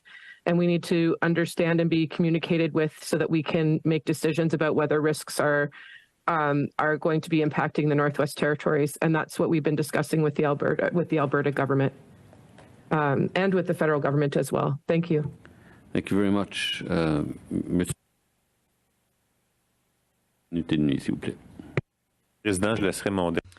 I'm going to leave my last 2 minutes for Mrs. May. 2.5 minutes. Yeah, mon collègue. I do want to ask Mr. Pusher a question. We've heard in relation to what's happening, the Coral Mine, words have been used like leak and spill, but you use the word seep, and I think I will underscore that I think that is probably the right word, but may I ask you, I just look quickly for definitions of seep. It's something, according to dictionaries, that would flow or leak slowly through porous material. So I think it's the more accurate word. Is it fair to suggest that the tailings ponds themselves are not containing the material within them because the material seeps out along the sides of the ponds, as opposed to what Imperial claimed would happen in the environmental assessment hearings back in the day, that it would go down through the bottom and therefore be able to be handled by the containments they had in mind, that it's seeping out through the sides. Is that accurate? Well, it's not a failure in the structure or the dam. It's a failure in the containment system that has caused this issue. And so we're we have approved Imperial's mitigations to repair and replace those containment areas, and we'll watch very carefully this spring to ensure they're working the way they're expected to. But you heard me just put forward the evidence from Dr. David Schindler, actual scientific studies done 2008, 2009, that made it clear that we were already seeing tailings materials in the Athabasca River. So this is now more than a decade of seepage of toxic material into the Athabasca River. Does the regulator have any position on when the pollution of the Athabasca River and the surrounding areas is too much and the tailings ponds should be closed until they have determined how to contain the pollution?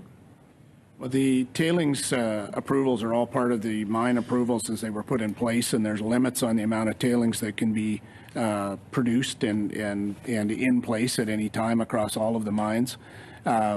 There's a collaborative regional water monitoring into those rivers, and that regional monitoring is done by ECCC, Alberta Environment, and communities in that space. That data is available to all to look at and form their conclusions from. Thank you, Ms. May. I remember that study very well in Dr. Schindler's testimony. And you were in the room when he gave that evidence, as was Mike Lake. Yeah. And an MP I've lost track of, Justin Trudeau. But he did mention, Dr. Schindler did mention it was coming from the atmosphere, the contamination. And the tailings ponds. I don't know. I'm not sure about that. Well, but it's in Hansard. Okay. Yeah. Thank you. Ms. McPherson. Thank you very much, Mr. Chair. Mr. Fisher, you did mention that you had those results from the deep groundwater monitoring. I'd like you to please prepare those and send them to the committee in writing, if you wouldn't mind. Mr. Fisher, are all tailings ponds leaking? Sorry, I have I'm at that point where I need to write it down if I make a commitment to return something, so my apologies. All of the tailings ponds have extensive monitoring programs to evaluate what's happening along each of them. Are they leaking?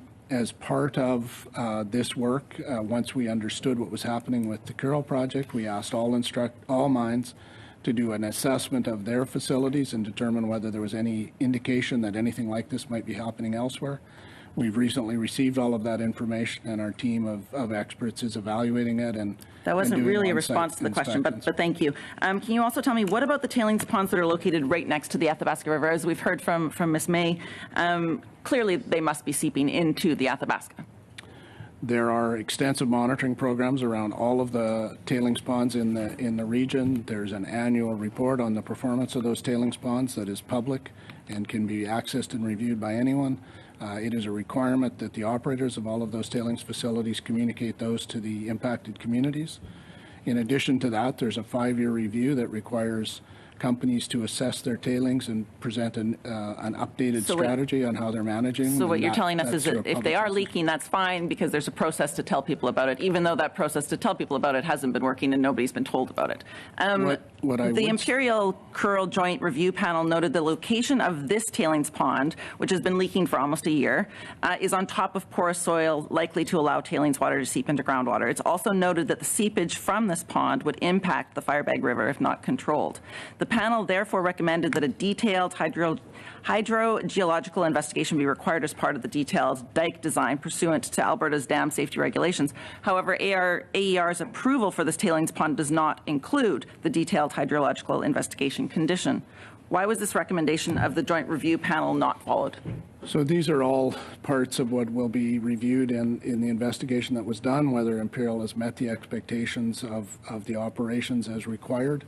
It's also a part of the review that the board has undertaken to look at whether we've performed to the way we should perform, and it's at that time that the detailed answers to all those questions will be available. So, Mr. Chair, the time's up, unfortunately. Thank you. Mr. Couric. Thank you very much, Chair. Mr. Pusher, we've heard a lot about this report that an investigation that is ongoing. Is that going to be public when it is complete?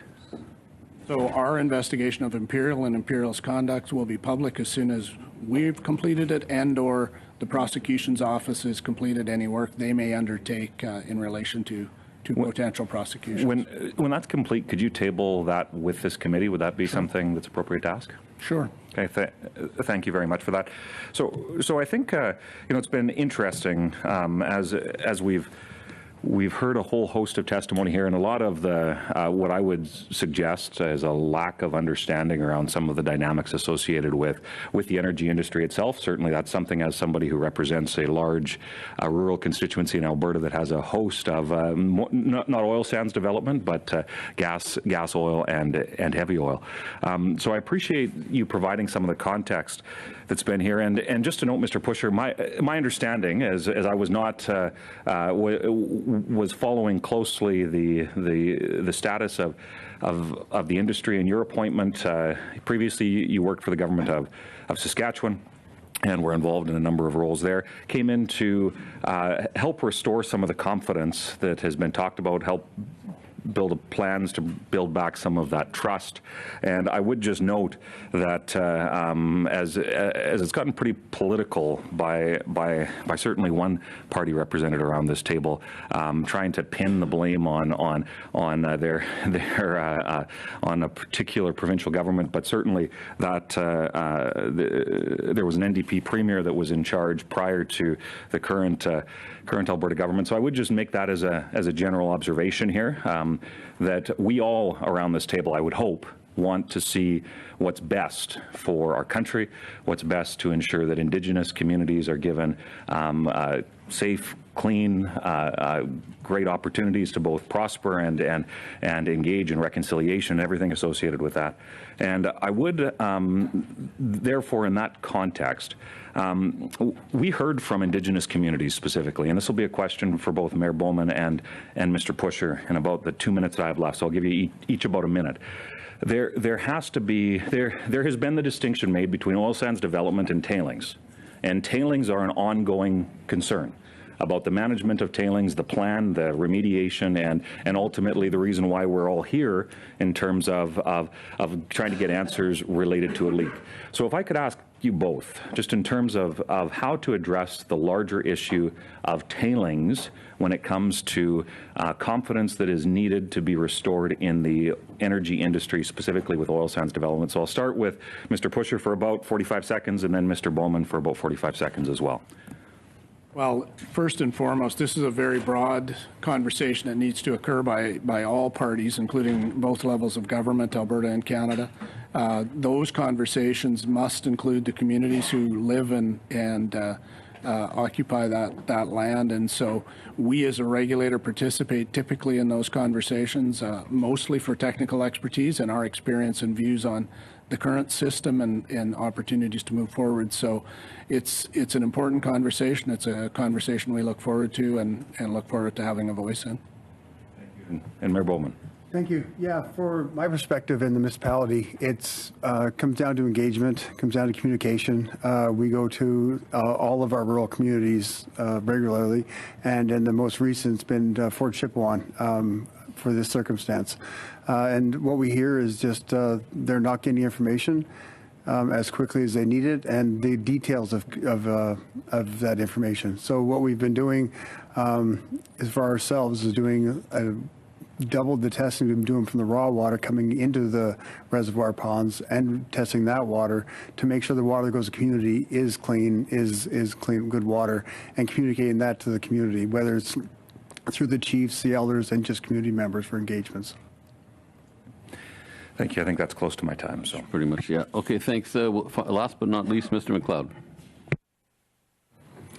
Thank you, Mr. Chair. Mr. Chair, I want to bring forward a motion, and it reads that pursuant to Standing Order 108(2) and following the toxic leak of the tailings ponds and Imperial Oil and Alberta Energy Regulators' failure to provide appropriate answers to this committee, the lack of action taken and for putting the lives, health, and safety of Indigenous communities at risk, that the committee, A, invite the CEO of Imperial Oil and the Alberta Energy Regulator for a 2-hour meeting in October 2023 and provide this committee with updates on what steps they took since April 2023 to address the issues resulting from the tailings ponds leak never happens again, and B, that these meetings, Imperial Oil and Alberta Energy Regulator provide the committee with the documents that support the actions they took, and C, that these meetings take place in October 2023 and these meetings be televised,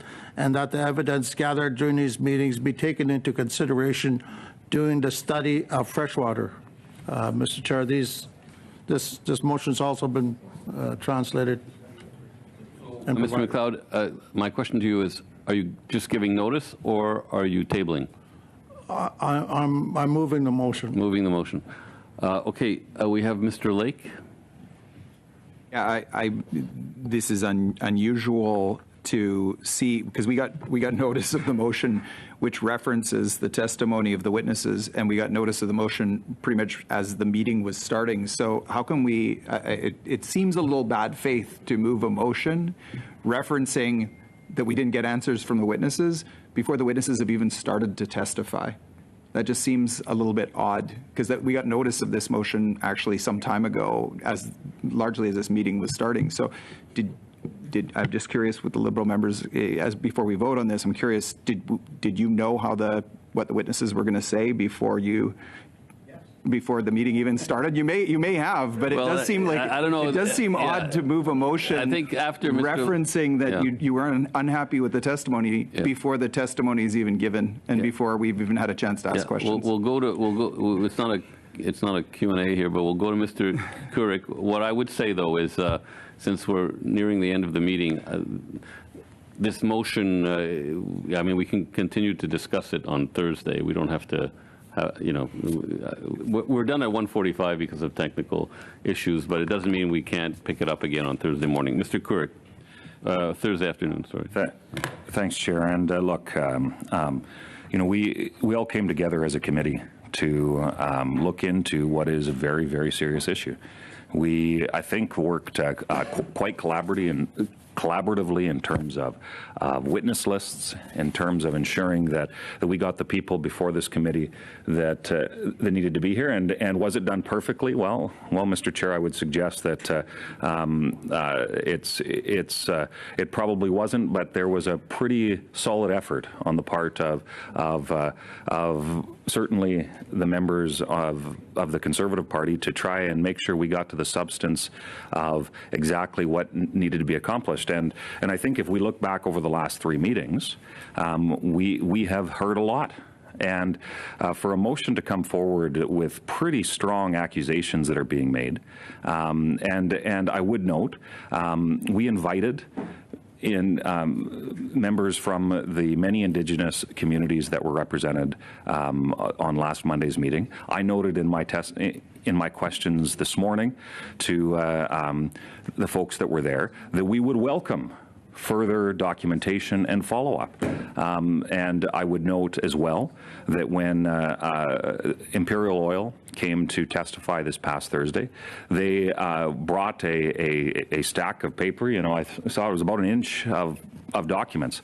I have not yet seen those documents. Mr. Chair, I would hypothesize that they're probably in the process of being translated, and that will take some time.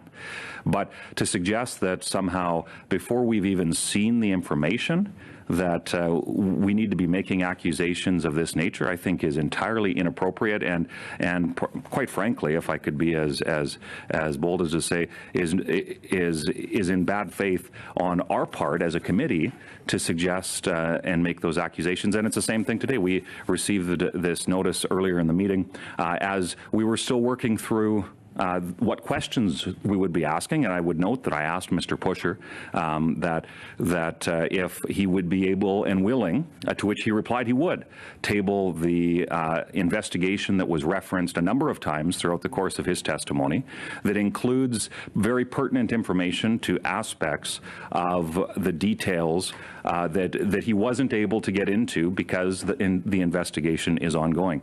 So, Mr. Chair, I think that it is entirely appropriate to ask questions as to whether or not we're satisfied with the result, but it seems like we've now moved from being from trying to, in good faith, get to the bottom of what happened with the Curl mine to now it's starting to play politics.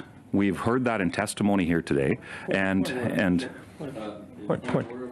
Yeah, I'll raise a point of order on that, because the issue we have with this is that, take a look at the reading on this. And the reading on this is entirely in bad faith. It's entirely supposition, as if there weren't these coming forward here. Yeah, this is a point of order. I'm not sure it's a point of order. It doesn't pertain to the rules, really. It's just, it's about the motivation. How is the point of order? Is it in order? I have a point of order. Go ahead. That might be, in fairness to Mr. McLeod, he was just reading the motion, but the motion was actually moved by someone that's not, it was introduced by somebody that's not even at committee apparently today. That's okay? Is that okay? Ms. That's Taylor-Roy. That's okay. You can do that. No, she's no longer online. That's not Ms. Taylor-Roy. But apparently that's, I'm told this is all so proper. Did she hear all of the testimony before moving a motion that the testimony? You'd have to ask her, you know, in the lobby, maybe. I don't know. But when I guess what I'm saying to all members, we have a minute left. Okay, we're going to pick up, and I've started a list. We have Mr. McLean, Mr. Longfield. We'll just continue on Thursday morning, but we have to stop in about 30 seconds. Okay. And I'll add Mr. Deltel's name.